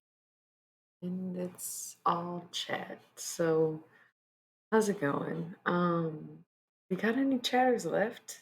Thank you. Thank you. So before we were doing tarot, we talked about the NFL and my top 5 teams. I think they're on the boycott list. I gotta figure that out because I'm not really contributing money to the NFL at all. By watching it on someone else's TV. I'm participating bystander, I guess. I don't know why we're boycotting them. Again, gotta find out. Maybe they're donating money to the war somehow. So fucking weird because it's a sports franchise, but I don't put them past anything. But football season's pretty much over. I'm not rooting for anyone in the Super Bowl. You missed my NFL notes.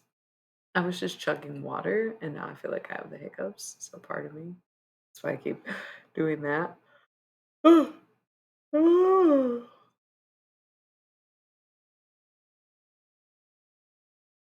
What do you mean you're further behind? Like you're lagging? That's okay. There's always a lag. There's always a lag between the chat and, like it happens. I appreciate you being here no matter what the time lapse is. I wish you would have been here when I started so that somebody would have told me sooner that no one could hear me. That's great to hear, actually. That's very rare. I feel like there's usually always a delay in the chat. Right, that's not bad at all. I love that for you, man. That's fucking dope. Even when I watch streams, there's a delay, you know? Um,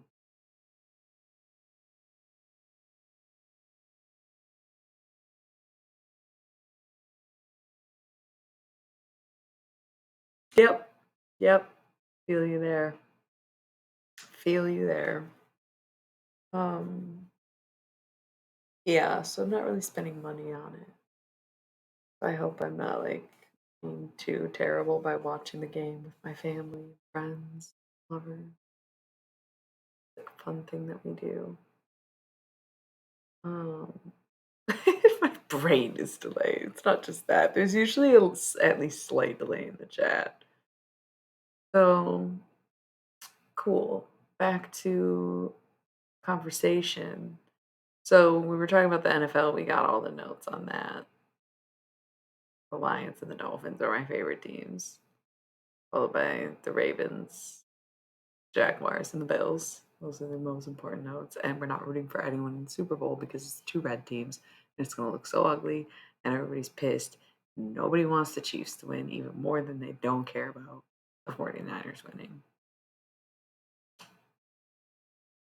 So the other conversation we were having is difficulty in spirituality. So, anyways, I was kind of like telling a story, but it wasn't much of a story because it was like a whole more of a wholesome moment than a full conversation that I had today. But I did open up and admit that the me having a hard time on my spiritual journey was giving me a hard time in my everyday life, and it was making me question who I am and making it a little harder to function, not having that to fall back on.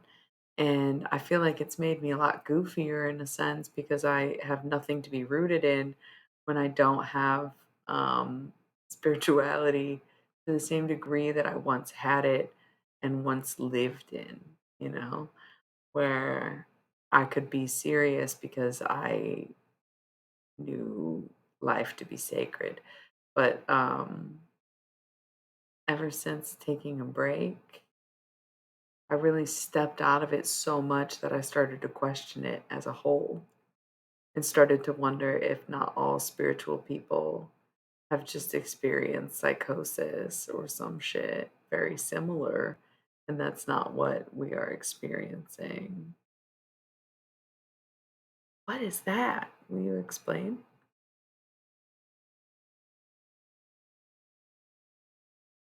Um, Aphantasia. I'm also gonna look. Well, I'm assuming you're gonna explain because I asked you to run it up, but I'm gonna look it up too.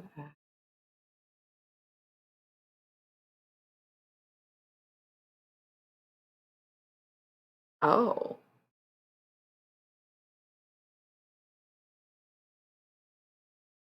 whoa, whoa.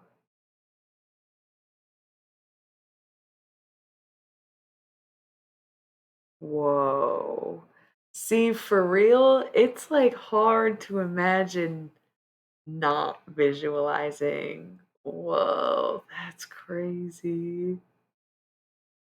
Are I think I had a follower who had that on here. He doesn't really come around anymore, but he talked about that too. Okay, good luck fixing it.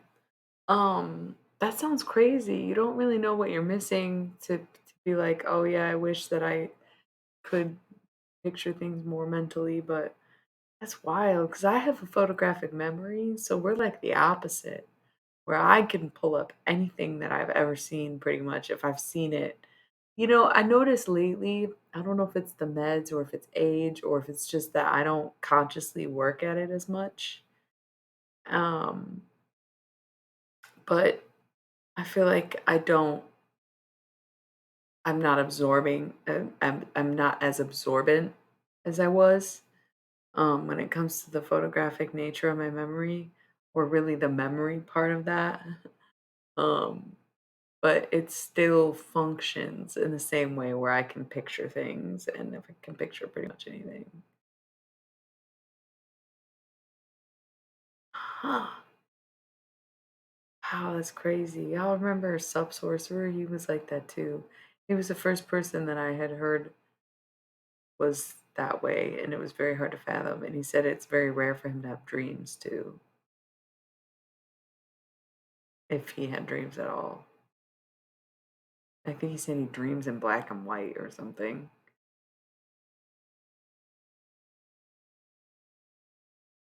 How does someone figure out that they have that? That's like you said you didn't know that that was even a thing. Like it took you, X amount of years to figure that out. Like that must have been a weird process, right?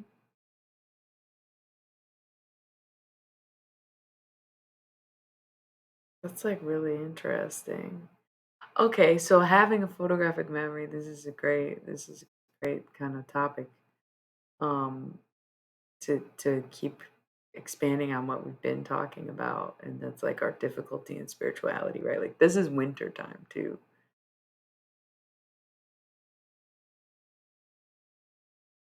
Wow. That's so interesting that you were just like, "What?"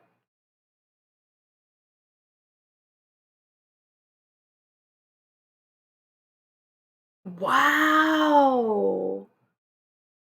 Wow. So we're getting like a big variety right here. No, I can see things exactly as they look in real life.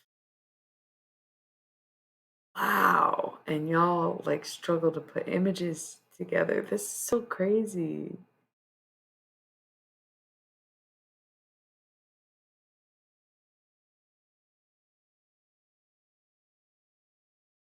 Wow.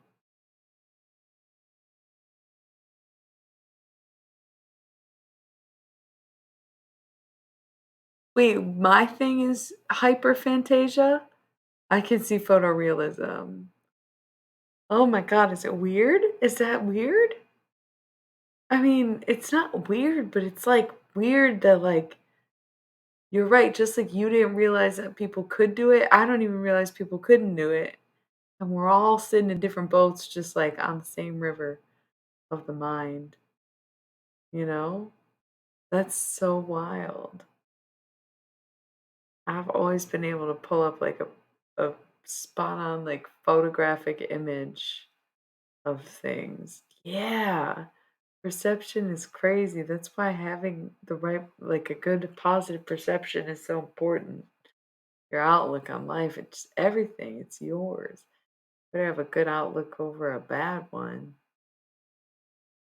If you can perceive something, I actually am working on a poetry book. I'm almost done.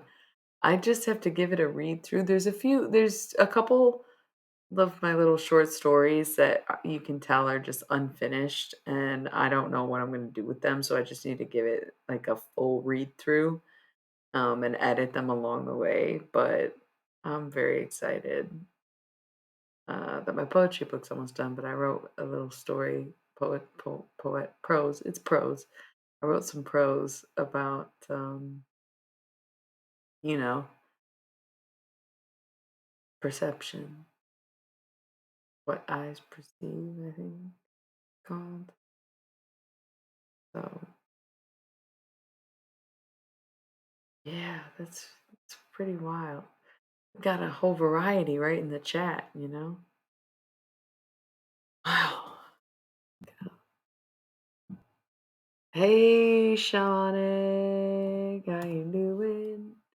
How's it going?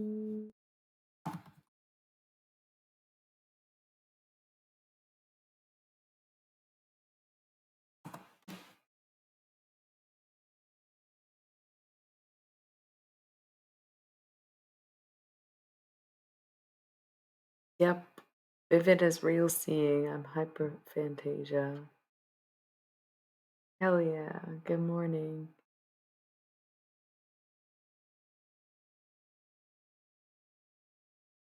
Wow. So when I was a kid, it's crazy, but I used to meditate, I'm pretty sure, and I would get into these very deep meditative states. And um I would, yeah, here we are. And I would picture patterns to help me fall asleep at night. And it's funny because the first pattern would always be kind of like imagine a TV screen. Well, I don't think it happens on digital TVs, right? Like this is an analog thing. The channel 3 kind of vibe with the black and white. I don't know what to call it. The TV fuzz. I'm so glad I grew up in the 90s, dude. I'm so glad I knew the old world. I cannot explain something. There's such a difference between the fuzz and a blue screen. But anyways, if you're old enough to know what I'm talking about, um, that's kind of like if I have nothing to think about, my mind will play that. But it's usually more of a blue and black than a white and black. And I wouldn't know how else to explain it, but when I was a kid, I'd go, okay, here we go, and I'd start with that one, and then I would just envision different patterns, moving patterns, until I would fall asleep. So I mean, I was up, I was getting into some pretty deep meditative states, and then I'd have some really, really vivid, lucid dreams. Yeah. I'm so sorry, buddy. I would prefer hyper than aphan, hyperphantasia than aphantasia for sure. I would gotta admit, I would take this one every time. Um, it's gonna be different. I mean, you just right, because like you didn't know you were missing anything. So how could you know? Right? All right, have a great day, shamanic. I hope you seize it like none other. Do something special and tell us about it sometime.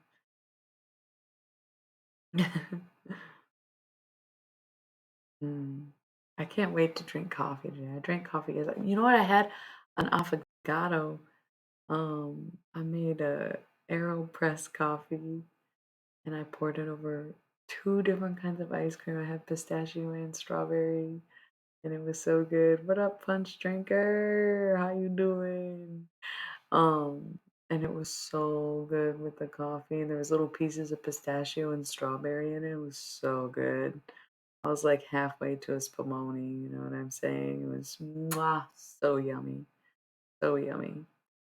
I'm gonna have it again in a couple days, I believe. So I'm very looking forward to that because it was so good.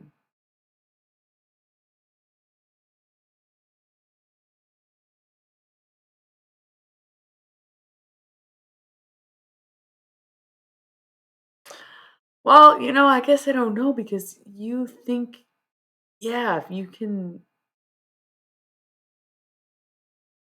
oh, yeah, well, yeah, I don't know, I guess, but yeah, I can picture it. Yep, photorealism for me. And people sometimes don't believe me, and it's like, I don't know how to prove to you that I can do it, but I can. And lately, like I said, I've been feeling like a shell, but um when I get really into it. And my memory goes way back. Um my sister I think has a similar memory to me. I don't know if hers is as photographic or whatever, but oh, that seems cruel. But yeah, I could do that if I wanted to. Why? So silly. Um, I have to like picture empty space to be dark. So interesting. The way the mind works is boggling. Truly, truly boggling the way it works. Um,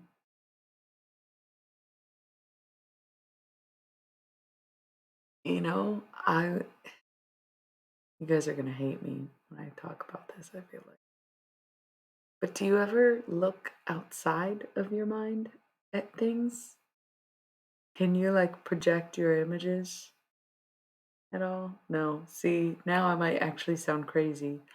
Um, like you can picture something. Okay, so you understand the concept of picturing something. Can you project it as if you were looking at it instead of seeing it in your mind?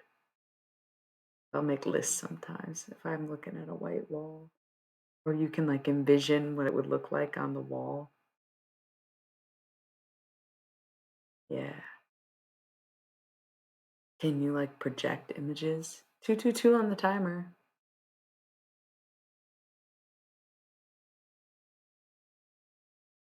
That must be really nice because I cannot. Sometimes I'll get songs that I don't like stuck in my head, and that's really annoying because what the fuck?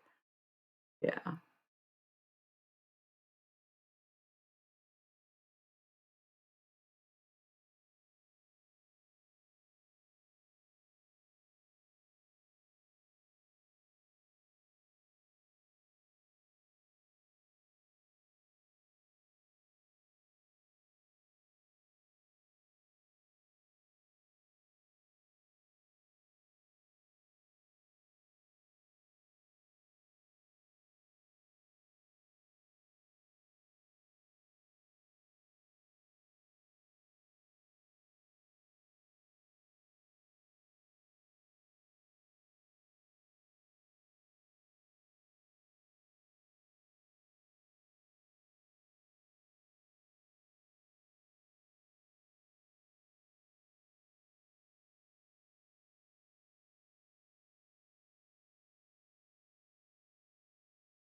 Hmm. I think I get what you're saying. It's so interesting that we're all so different. Don't say that. That's not good. Oh goodness. Silly bunch.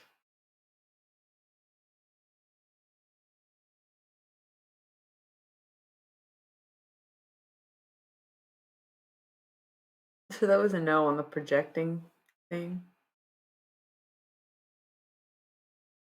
If you're looking at a blank space, can you like picture stuff in it? What kind of feature is that? Does that go into the Yeah, okay.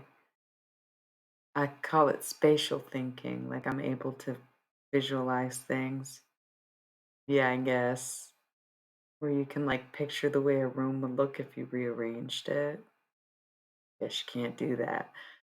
That must be hard, man. It must just be really difficult to not be able to picture something. That's like as an artist, you try to be able to picture what you're gonna paint before you paint it. Okay, that's fair. Yeah, that's totally that makes sense. Right. Okay. Yeah. That's legit. That's pretty legit. Still wild. Think about not being able to picture stuff. Oh man. Oh no. Not me.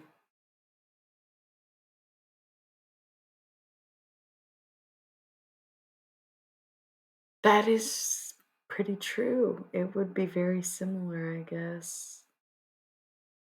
Can you imagine that all the time? Whoa. I wonder if blind people can picture stuff.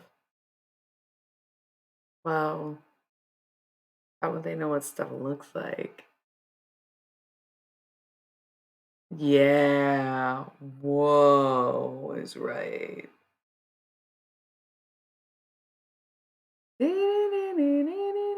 I don't think I know any blind people. My aunt has kind of been going blind for a long time. One of her eyes isn't really. Um, but but she wasn't blind for most her life though. So there's that. So I wonder if that'd be accurate or not. Huh. Huh.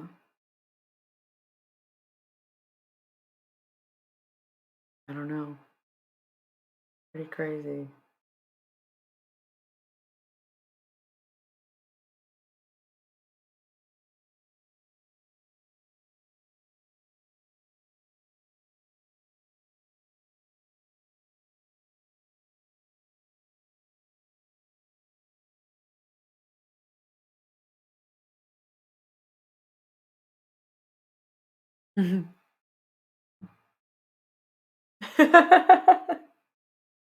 Yeah, I'm kind of creepy in that way. I don't know how my mind is functions like that, but yeah, I call it spatial thinking, where I'm thinking outside of my mind, taking up space. Do it. Are you serious? Oh my god, but sometimes being in a good space is the good time to do that stuff. I don't know, maybe I shouldn't say that. I never condone the use of drugs. However, I think that you should do this for science. I am a scientist above all things. I'm not like a real scientist. Don't ask me about my degrees or anything. I don't have any. But I like to use the tried and true scientific method when possible. So I feel like for science, you, yeah, that too. I agree with you there. I think for the sake of science, you should do it though, buddy. You know? Um, I think it sounds like a great idea. Because they help use parts of your brain that you don't normally use, right? So it might activate some part of your mind that's been untouched for years, right? Could be, could help, could, could do it, could be the trick. I don't think so. I think that would just make you even happier. I don't think, I don't think so. I'm not like a professional at drugs or anything, but I've done them, and I think, yeah. Yeah, I think, being sad and doing drugs can be more of a gamble than being happy and doing drugs can be, you know? Yeah.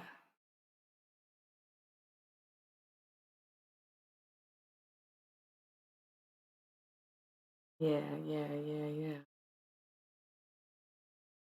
So sometimes I wonder if that's okay. This is what we were kind of getting into the other night too, is talking about how people do psychedelics, and psychedelics basically put you in a state of psychosis, but people who both take psychedelics and get states of psychosis will both tell you how fucking religious it is. Why is that? Why is that? Why is that? Is religion not born of some man's psychosis for what he thought was talking to God, but was really talking to his own subconscious, coming louder in his state of psychosis? Interesting. Yeah, I mean, we've all been there. That's kind of how these topics come up. Many of us have been here. We are brotherhood of the psych ward. pipes. Dom has a song called that. He's not here to get the reference, but that's good. That's good. And you're worried that the psychedelics might awaken that state in you or something? Wow, did you get help for that? That's crazy that you were just good.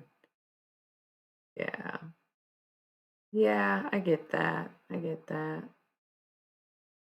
Yeah, you may not want to risk it. They may have nothing to do with each other. But yeah, so it's like, is it just a state of psychosis? Why do people get so spiritually attuned when they feel psychosis or experience psychedelics? Yeah. Could have been a spirit. That's what some people would consider a spiritual awakening.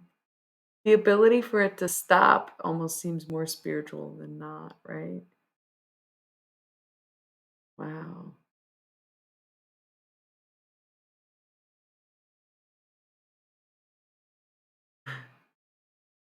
Well, that's the thing. It's like I did see mental, I don't want to say mental illness, but I did see that stuff as kind of spiritual, is the thing. Like I kind of keep going back and forth on the topic. Is spirituality mental unwellness, or is mental unwellness spirituality? Because I was kind of on this plane of thinking, just like how there are certain places in the world that they worship people with schizophrenia because they think of it as the voices of God. And it's like, yeah, I get why they do. I understand where people are coming from because it's like, it's the way that it's so often the same thing for people. And again, it's like taking psychedelic drugs and putting yourself in a state of psychosis.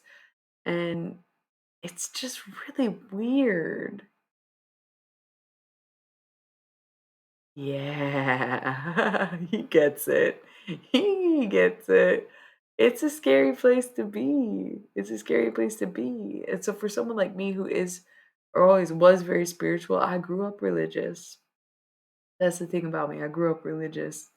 So spirituality was never in question for me. I never had to doubt spirituality. There was always people of faith around me. There was always nuns, priests, devout Christians, people all around me. So never in my life did I get presented with this space of not having faith.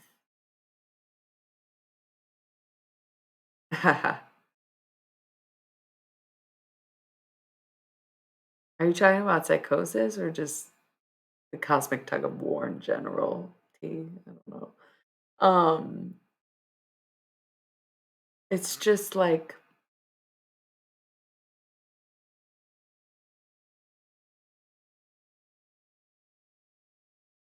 yeah, fair.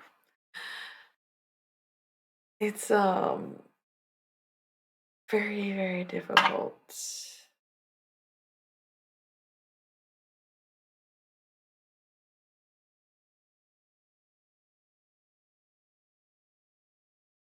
Yeah, yeah. It's this strange thing where this is what I was kind of trying to get at, but was struggling to find the words earlier. How I fell back on my faith all the time. I was so into spirituality and doing the spiritual thing that it was almost the only progress I was making in my life as I was becoming more spiritual and, having more abilities and honing in on my gifts and growing in my practices and my beliefs. And I didn't care about the other areas of my life that were suffering because I was a spiritual person and it was spirituality that I was fixated on and that's what I was doing. And so when I stopped doing it, I had to question who I was. And when I did that, I stripped back and blah blah. We've talked about that. Um, but I missed spirituality when I took it out of my life. I definitely missed it when I took it out of my life. So I wanted to put it back in my life, but I didn't really know how. I really didn't know how. And I was struggling to have the same kind of faith that I had before because I no longer accepted my spiritual journey as a sane one. I started to have to rethink everything that I'd ever done and be like, wow, was I experiencing psychosis this whole time? Is that all this was? But then when you go back to the practice of tarot, my readings are still accurate.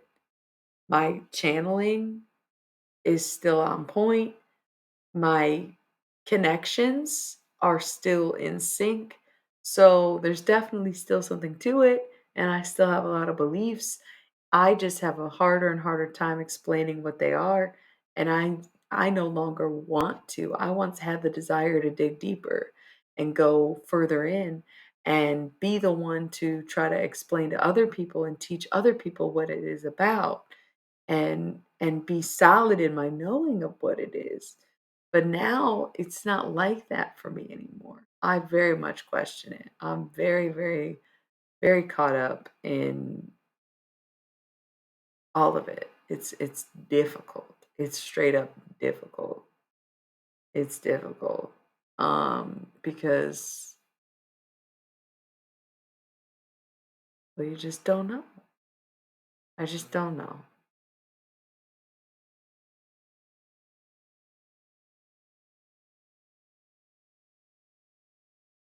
Um, I don't know where the lines are. I don't know where it gets separated. And it's hard to say if like schizophrenics are the ones talking to God or if there is no God to even talk to. And it's hard to say if these psychedelic drugs are really a religious experience or if it's just a state of psychosis. And like again, what's the difference? And when you blur those lines, I think it's almost dangerous because it's like, are we out of our minds? Are we unhealthy for believing the things that we believe? Or are we healthier than we realize? Because we're actually connecting with what's beyond our own perceived reality. And that's what I always believed in. I always believed in a reality beyond our own perceived reality. I always believed in an afterlife. I always believed in energy transferring from person to something else. I believed in reincarnation. I believed in anything and everything at some point in time, at every point in time. And then you get to the point where you believe it too much that you no longer have this 3D world. You no longer have this 3D world to really kind of, get through, to get you through. So it's just very difficult. It's extremely difficult. Where yes, yes, spirituality is what made me lose that sense of being grounded. Getting too caught up in spiritual nonsense made it too hard to distinguish what was real and what wasn't. And it made all of the spiritual downloads or the things that I would see very scary too. And it's just not a good place to be at all. Not a good place to be at all. So I'm still trying to figure out how to be the person I was without being a complete fraud. I don't want to just go back to doing what I was doing. I don't want to be unhealthy. I don't want to just be in a state of psychosis for the sake of my spiritual journey. I want to be a fully competent human being and also be open to spirituality. I want to become as open as I was without becoming as unhinged as I was, although I think I'll always be pretty unhinged. It's just who I am as a person. I had a friend once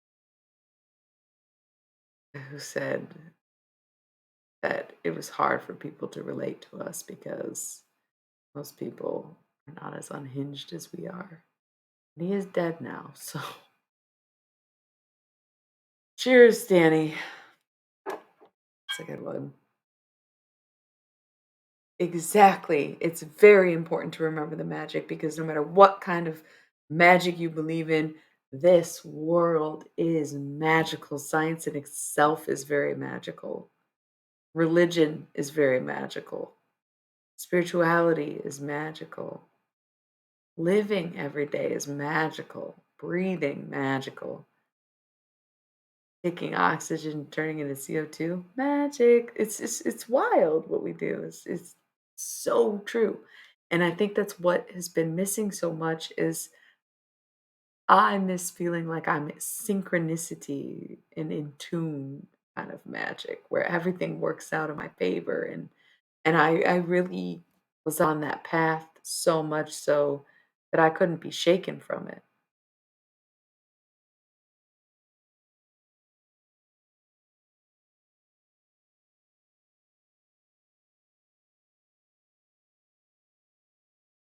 Yep. Yep. The movie thing hits home because sometimes, oh my God, after I was in LA, everything I was like, really, really, really, like, nope, nope. It's if it's too relatable, you don't want it. Yeah, I feel that, or that's how I felt, anyways. Yeah, so it's tough. You got to remember the magic, but you got to remember the mental.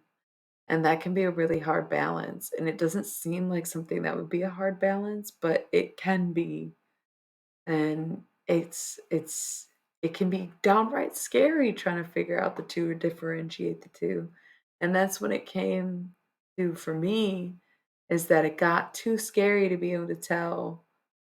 I had to surrender and ask for help because I was like, "I can't do it anymore." I wasn't sure if I was on a spiritual thing or if it was something else, you know? Um My periods make it really hard, and maybe that's why holy men have typically been men and not women. Maybe that's why. Maybe because our periods affect our better judgment as much as we don't want to admit that they do. Thus, for me, only time that I'm going to experience that level of psychosis is when I'm either about to get my period or already on it, and then sometimes it gets a little out of control. I already started starving myself, stopped sleeping, stopped eating, all this other stuff, you just and you're bleeding, got no iron, you got nothing left in you. Hemoglobin's dropped. Hi.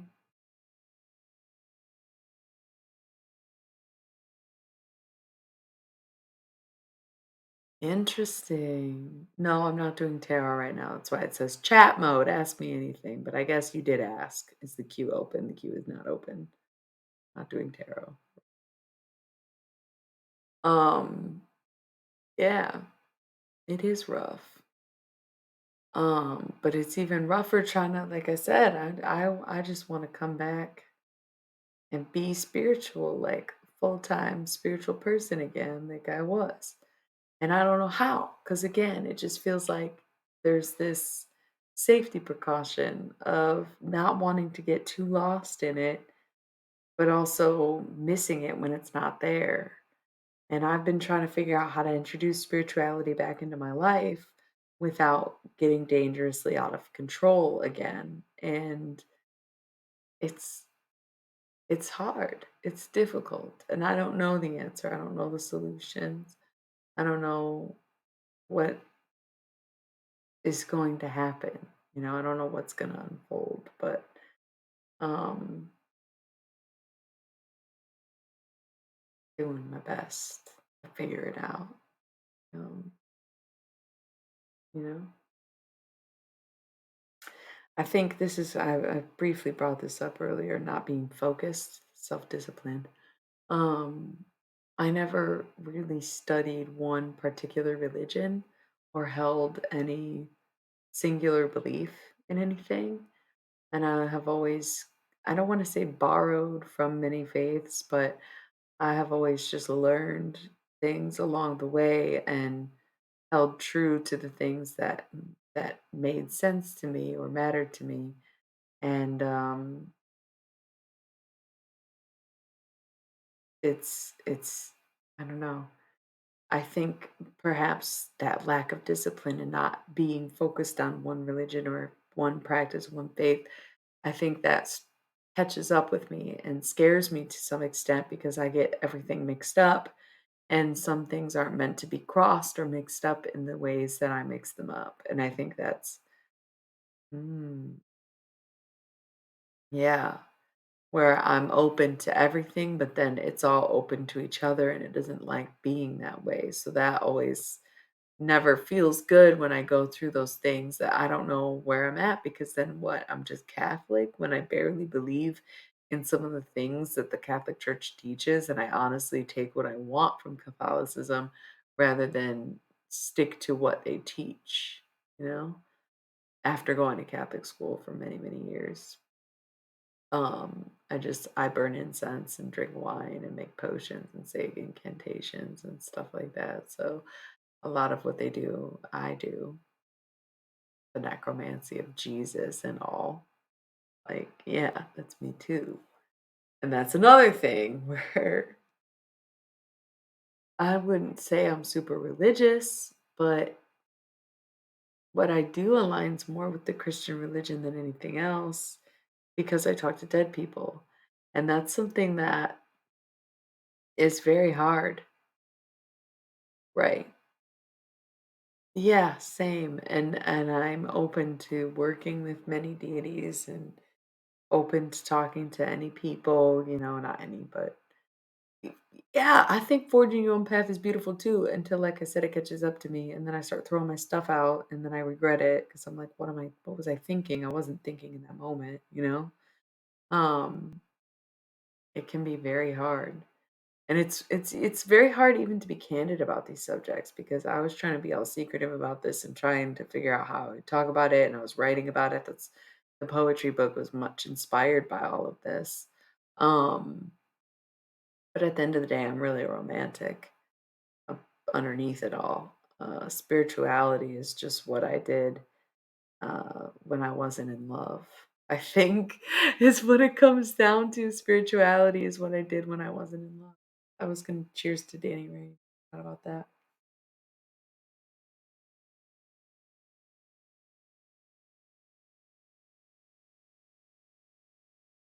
Yep, I sure did. And I want to. I feel like I've been on the outs with the universe. I feel like I don't know what I'm doing anymore. And I don't know if I was ever doing anything right, even when I thought I was, even when I believed and had full faith. I feel like I didn't really get very great results, except I'm safe. And that is the most best result to get. You know what I mean? So it's a lot of back and forth. But it's yeah, it sure is a lot. And it's like, it's good to think these things because you don't want to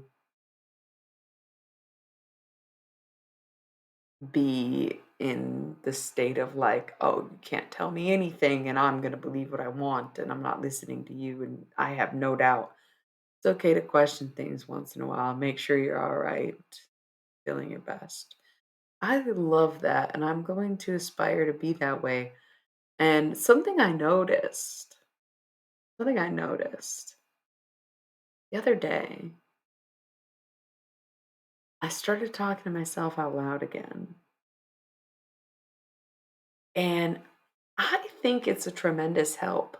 I know a lot of people judge people for talking to themselves, but there is something about hearing your own voice out loud say the things that you need to hear, rather than arguing with the voices in your own head that is a constantly rotating narrative of people that have spoken to you over time.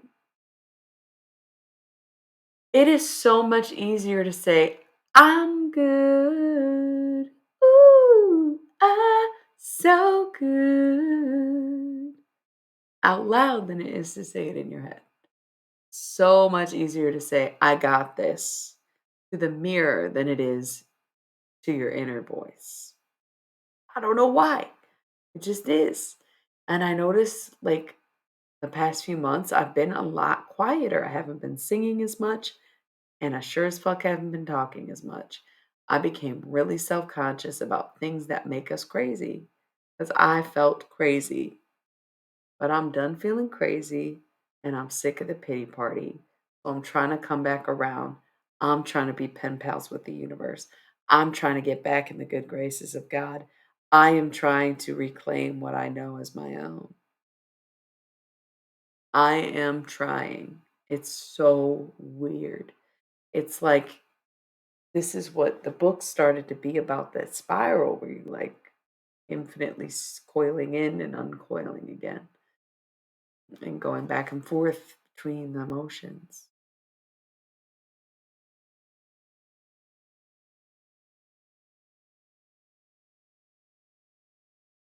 Oh my God, that's what I'm saying. I feel like it helps me to talk to myself out loud. And I did not realize how much until I stopped doing it and started doing it again. Like I hadn't realized how much that it helped because it helps a lot to just say things out loud. But yeah, isn't this cute? You got all the art in the back and all the plants. Yeah, it's the same room just from a different angle, when I used to stream in front of this, but now I'm streaming next to it, moved my desk. So it worked out a lot. Thank you. Um, yeah. So I'm probably gonna go in a few minutes here. My back is really hurting today. Not today, just since I started streaming. I'm trying to sit up straight. Right. Um, I want to start talking to myself and the universe out loud. I think that's what I'm getting at is talking to myself out loud helps. I need to start talking to the universe again. And I used to do that a lot. I used to talk to God. I used to have conversations with my higher powers, higher beings, and I would address them and talk to them. But then I was like, oh, well, I'm a crazy person. I shouldn't be doing that stuff. But then I realized like life is dull without it. Things aren't going my way. I'm not doing great not doing those things, and they are coping mechanisms that help, that again you even said recommended you by therapist. So why would I stop doing them if they're good for me just because I'm concerned of what it looks like or how other people might perceive it? No, no way. I'm done with that. I got to do what's good for me, and talking out loud to the universe has always been good to me. I have it's form of prayer, and we shouldn't need to have an organized religion guiding us or telling us what to do and say in order for us to be able to do it. I want to say my prayers the way that I pray. I want to say what I need to say in the form of prayer, out loud to my God and my Holy Spirits and whatever the fuck I got up, you know? And there should be nothing wrong with that. We shouldn't look at people as crazy for doing that. It's so much easier to reprogram your mind when your mind is hearing things you want it to understand out loud. If I need to reprogram my mind and reframe my positivity, that's the funny thing about spirituality is that's half of it. Is convincing yourself something is true and allowing it to be true. Manifesting is a very powerful tool of spirituality.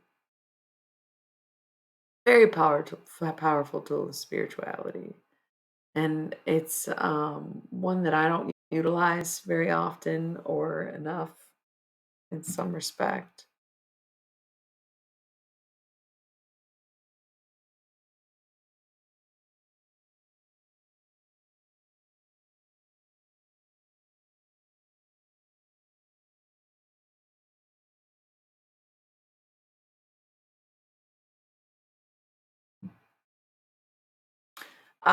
And I've always been very vague in my intentions too, so they usually come true. I've always wished for peace, for happiness, for health, for all these other things where it's like, okay, yeah, you're right, I got that stuff. But shit, I didn't manifest the whip, the crib, the physical, the bank account, I was like, oh, fuck. Oh, yeah, I should do all that stuff too. The dream job, whatever. I didn't manifest the life that normal people manifest. I manifested all the abstracts. And I got them. But it's like, ooh, I feel like I should be more intentional. I feel like that's my biggest problem is not having enough intention. Even though I always feel like trying to keep it vague so that nothing goes wrong because you don't want to put too much intention in something and have it not be what you wanted it to be or something like that. So I that's another delicate balance to walk. I used to make little potions like at least once a month, special occasions when the seasons would change, and I never do that anymore. And it's that kind of stuff that I'd like to get back to and feel like I can do again, you know? And I always like that stuff because, again, it's just like vague intentions I would put into it. Like, I want what's best for me and the people around me, and I want everyone I love to prosper. And putting intentions like that into a potion and drinking it and calling that the magic. Like, that's what I need to get back to. And that's what I never will see a problem with. I don't know why I freak out and have these moments of psychosis where I question everything I've ever done and act like I've been nothing but crazy when it's not entirely true.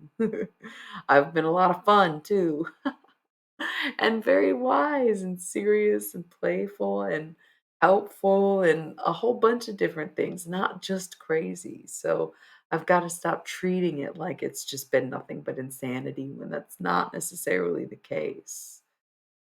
Ah, so much to unpack. But I've just figured I'd share with y'all because you are my spiritual people. You're the people that I share all the spiritual, like, hey, all the spiritual stuff that we learn, we share on here. So I'm saying during this time where I'm not learning much, I haven't been looking into much. I got some yoga books we should read. I got all this reading to do. Yeah, hell yeah. That's what I'm saying. How am I ever going to find the people to talk to if I don't just put it out there and admit that that's what I want to talk about and that's what I've been going through? Um, I'm gonna roll some ads real quick. I'm surprised I'm just upstream and we made it to hour three. Okay, we made it to hour three. This is nice. This was really nice, and it was started as a quiet night, but this because my mic was whatever. Anyways, I'm just gonna roll the ads real quick. We got 3 minutes. Yeah. Yeah, I'm proud of myself for that one. So we'll be back in three. I don't know how much longer I'll stream. I feel like I could keep chatting about this, but I just don't know how late I want it to go. So let's roll the ads and we'll reconvene in 3 minutes.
And we're back.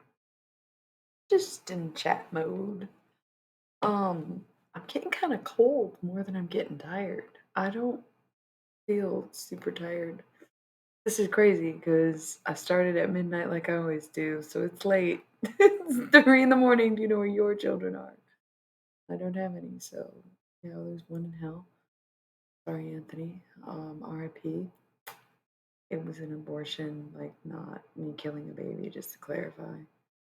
But I had to lay him to rest. It's a whole long thing. Anyways,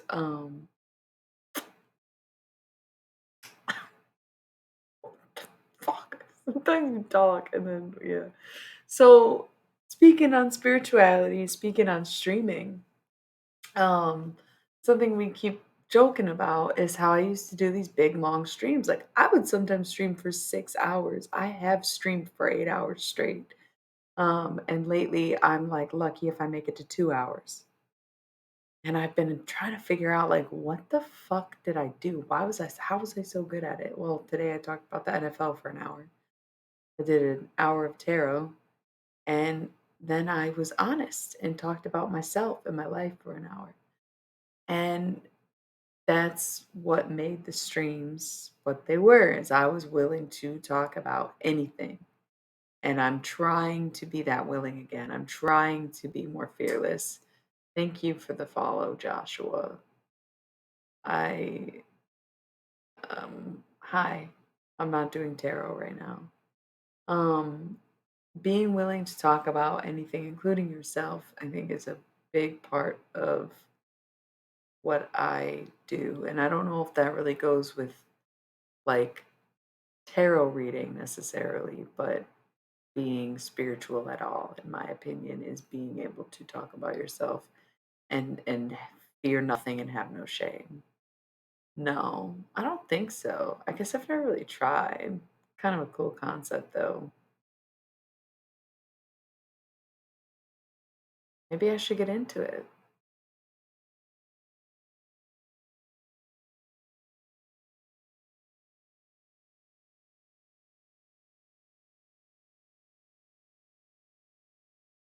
Yeah.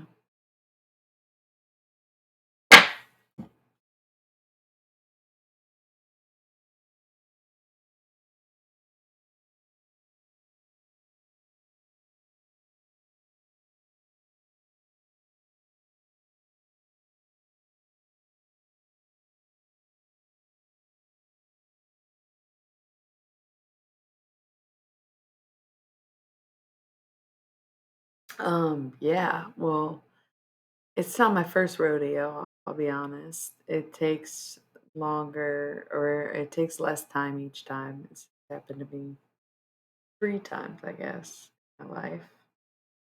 Um, all very much in sync with my period, but it's didn't take long to rebalance and heal.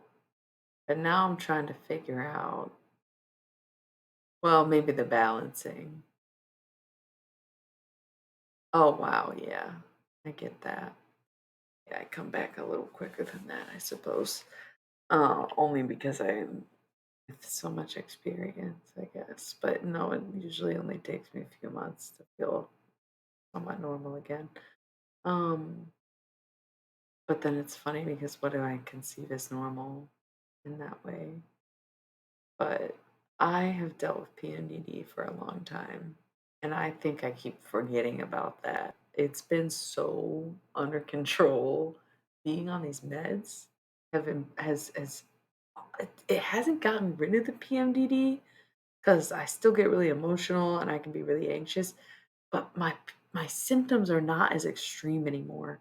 I'm not in as much physical pain. I still get like tired and like I have moments of like these bizarre, like, I can't think moments just because I'm on my period and stuff, and, like, it can be hard to cope with these things, but for the most part, it's gotten so much better that I forgot that that's what I'm dealing with at all, and so it does set me back more to feel like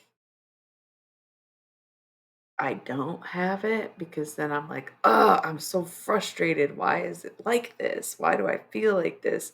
Whereas before, I was prepared for it because I was like paying more attention and staying on top of it, you know? So it's like a really weird balance right now where I was not feeling it at all for a little while, and now it's slowly creeping back up.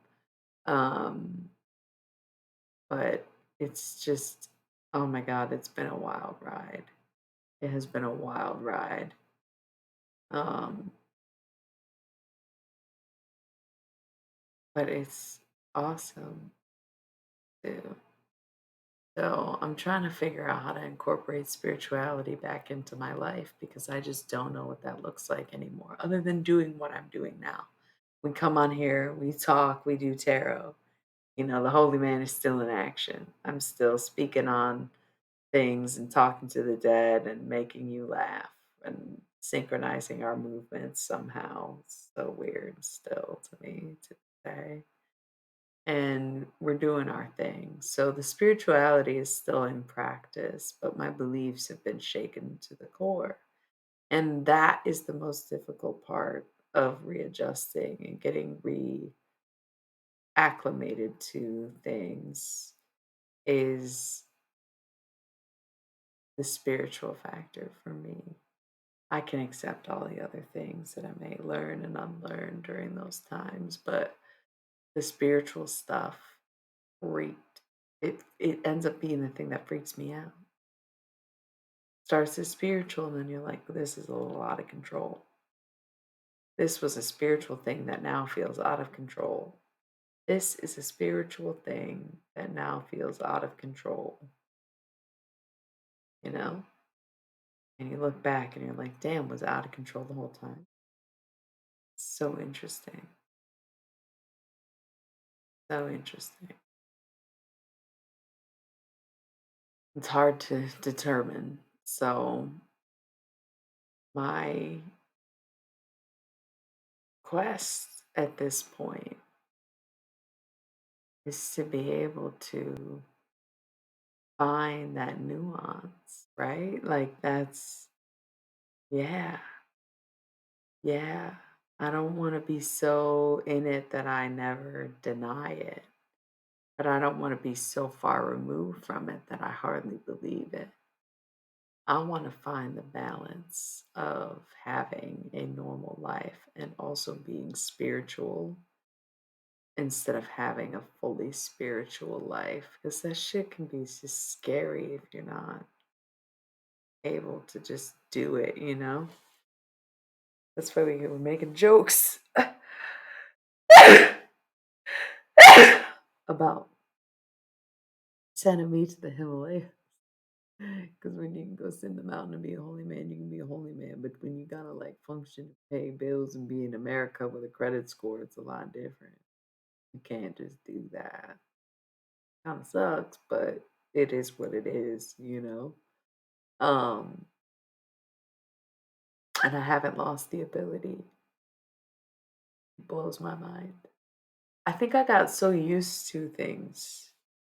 That's another big thing about it. I got really used to what I was doing. I got really used to channeling people. I got really used to doing tarot. I was doing very exhaustive work around the clock. I was not really taking any breaks. I wasn't taking days off. I was going all in, full blown readings, huge channel messages. Like, what a talent. But I was doing it all for barely any money and taking hardly any breaks, not taking care of myself at all, just living as channel, living as a channel, a living, breathing, walking channel. And I would channel anyone and anything at any time and not care. Period. Channel anyone, anything, anytime, not care. For real. I would. And now I'm like, damn, why? How? I don't even know. Because I'm barely getting through 3 hours of a stream, right? But this is one of the longer conversations I've had where I'm not getting completely exhausted by it either because this is what needs to be said. And that's another thing is I'd be like, I just feel like spirit wants me to say this and that and this and that. And I kind of loved that. I loved being able to carry a conversation. I loved being able to deliver messages. I loved having things to discuss all the time. I loved receiving downloads and feeling like that.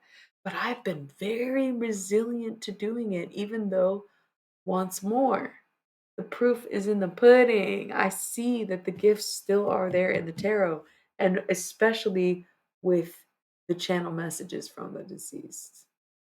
That shit is money, dude, and I'm not saying money like I you do it to make money. I'm saying like that it's on the money every time. It's so crazy. It's so crazy. It's so crazy. I don't know what I believe, but I know that I do that. I just don't know how. I just don't know how. And anything that I thought I knew, I question. Anything that I wanted to be true, I unlearned.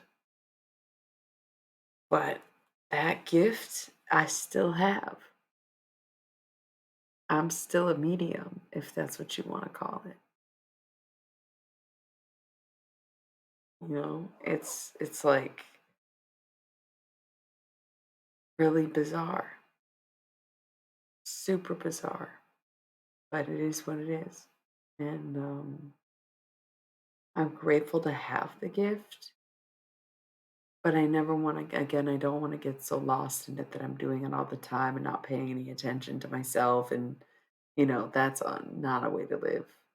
That's the one thing, the holy men do that is a regular eating schedule because they know what they're doing.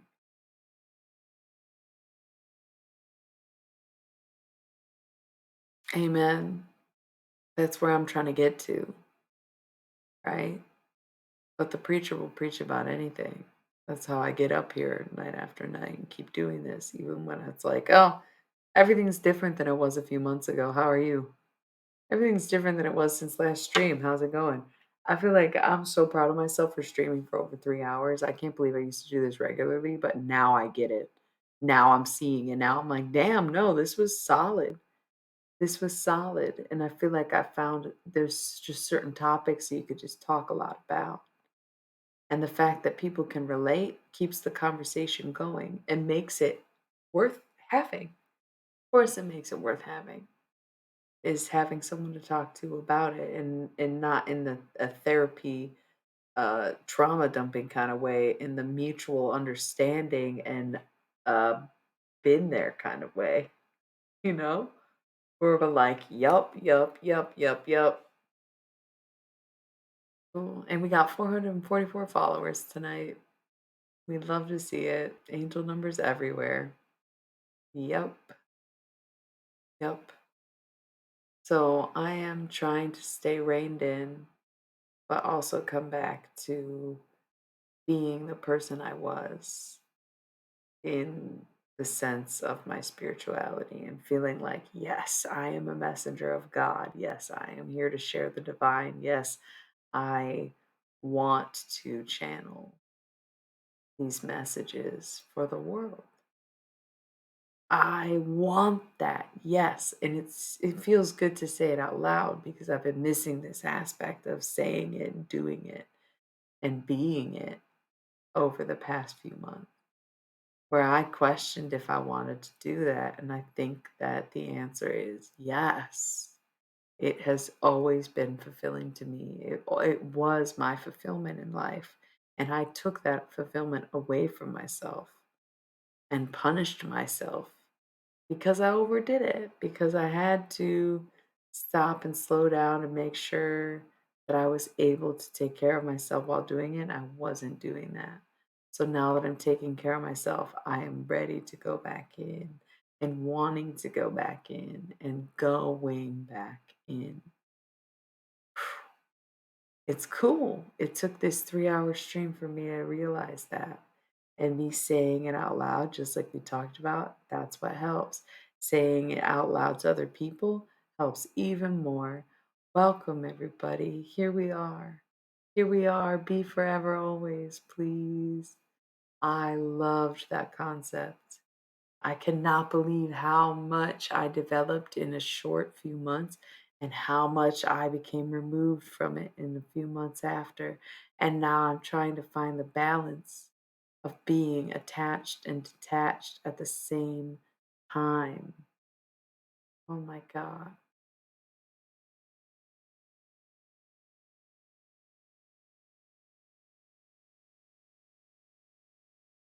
Beautiful thing. It's actually a beautiful thing. It is a tightrope, but we walk it, we balance, we do it. So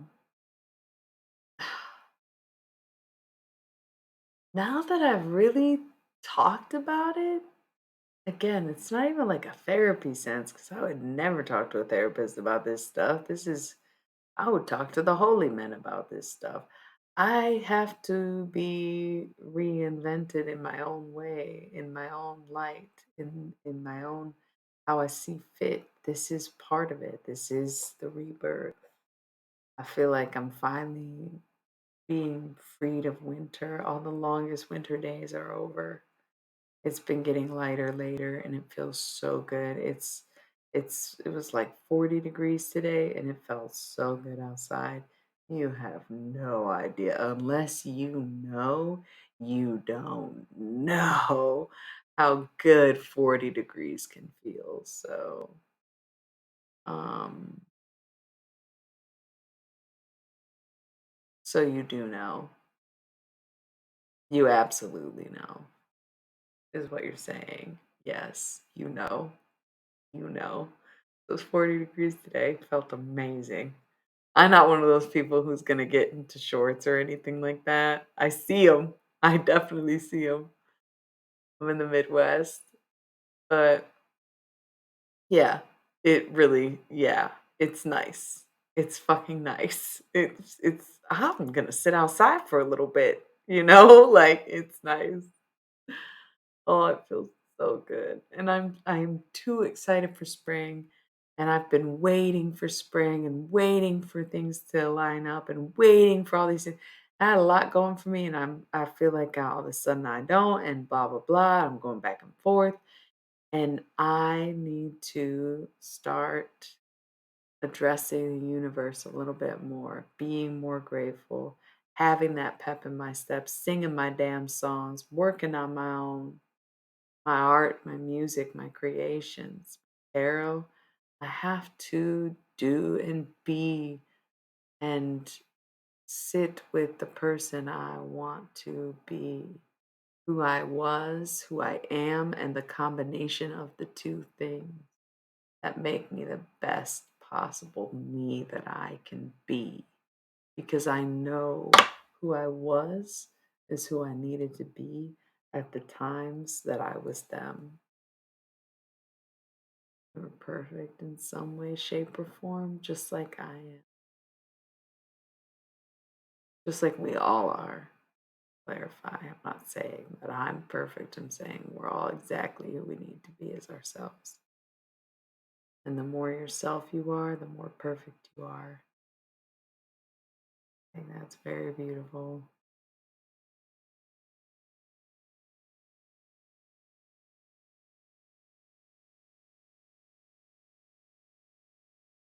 Um,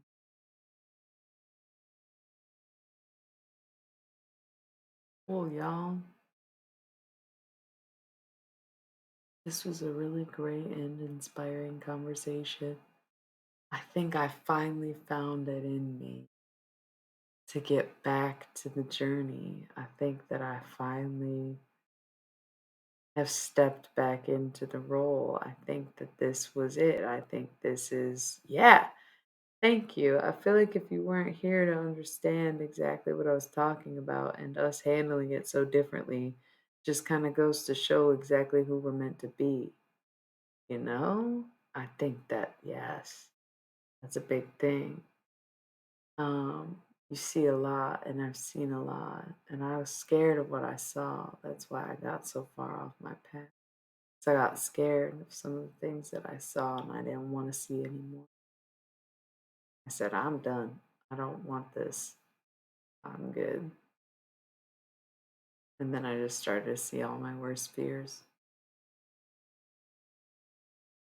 Scary, scary.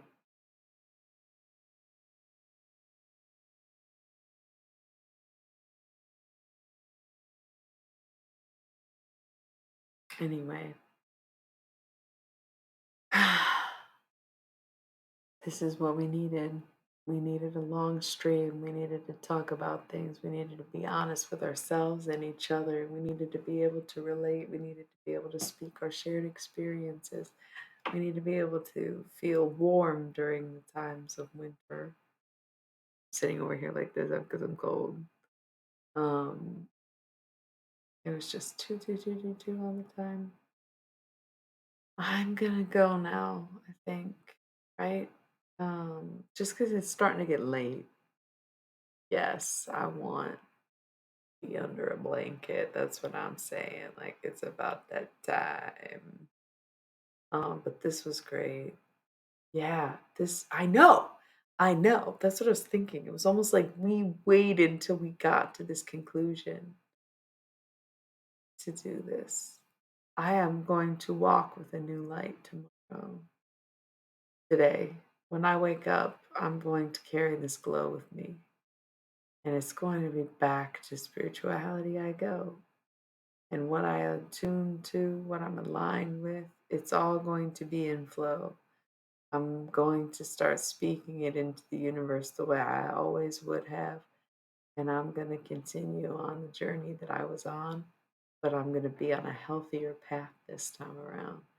I am so excited that I have been doing this, and I'm going to do it even more. I'm finally getting back to where I need to be, finally becoming who I'm meant to be, finally doing the things I need to do. Finally, this is what it means to be me and him. Gotta love a little poetry. This was a great stream. Thank you so much. I'm so glad you were here. How do you say your name? Shinirax? Shinirax? Shinirax? Yinirax? Yinrax? Scariest. Okay. Jinirax. Jinirax. I love gin, by the way. It tastes like Christmas. Very good stuff. Jinirax. Cool. Yeah, definitely. I was like a strictly gin drinker. I would go to the bar and order like gin on the rocks. Like give me a fucking whatever gin straight up. I don't know. And then I got way too drunk on gin once. It only takes once to get like too drunk on gin, like shots of gin. And then I really haven't drank much gin since. But if I'm at an open bar, I might get a gin and tonic or something for some reason. It's just like a classic go-to.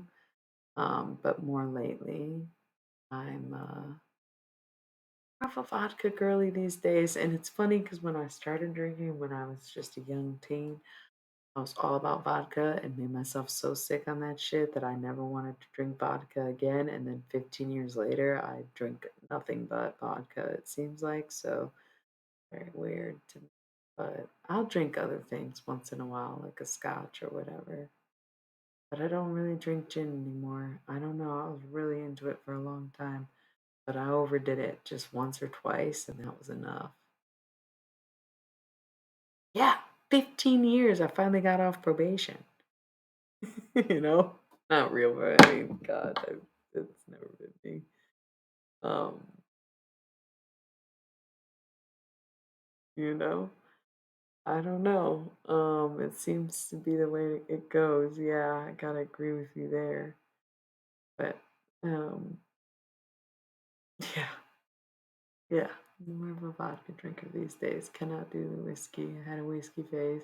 I was really into cognacs and drank nothing but Hennessy for a long time. Dark liquor, spiced rums, all that. And now I'm like, I don't know if I should. Yeah, I never got into Jameson. Jack was my thing for a long time. Um, and like I said, Hennessy too.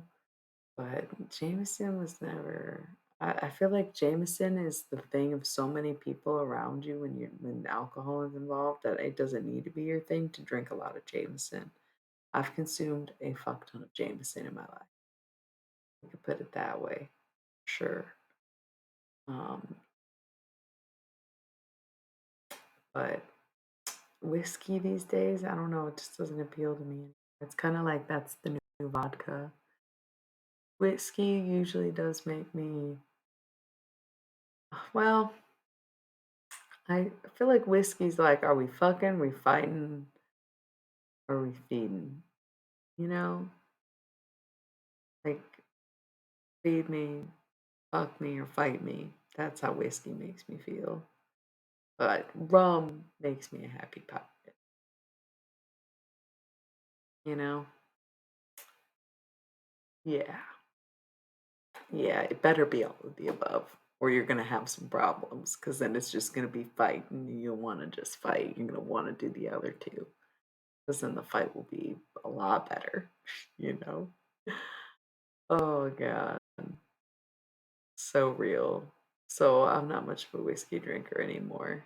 Um, been all about vodka lately. I don't know if like the past few years been since I don't know. I feel like I take such breaks from drinking, or like I got really into wine. I got too into wine. I don't really drink wine anymore. I used to drink wine almost exclusively. I don't really drink wine anymore. Yeah, I don't know. I became a vodka girly. I want to say it was 2020. Because at the beginning of COVID, I was drinking wine by the gallon, but then I'm even more boring. I'll take a cab or something. Um, maybe even a red blend. Well, not like a day or anything. It would still take me a while to get to the gallon, but I would be drinking mine by the gallon. And now I barely ever drink it. Like, I don't ever want it really, you know? Ew. I've never been that into drinking. I've never been that into drinking. Um, but now I just drink vodka and like seltzers. I've been on seltzers for a while. Maybe that was also 2020. Yeah, I don't know. So I started 2020 with wine, but I ended it with vodka somehow. I don't know where the transition was, but vodka became my drink of choice. Um,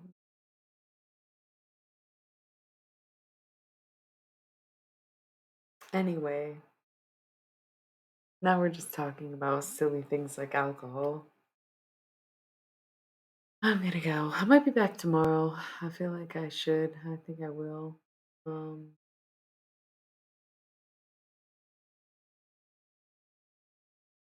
I love you all so much. Thanks for tuning in.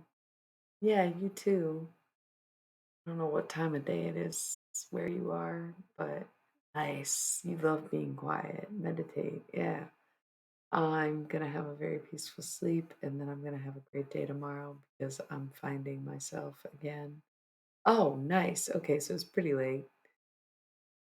You're only a time zone away from me. But anyway, we're gonna go. Good night. Good luck. I love you so much. Sweet dreams and all that stuff whenever you got them. It's been great to have you, and I hope to see you at another one. Thank you. Love you. Good night.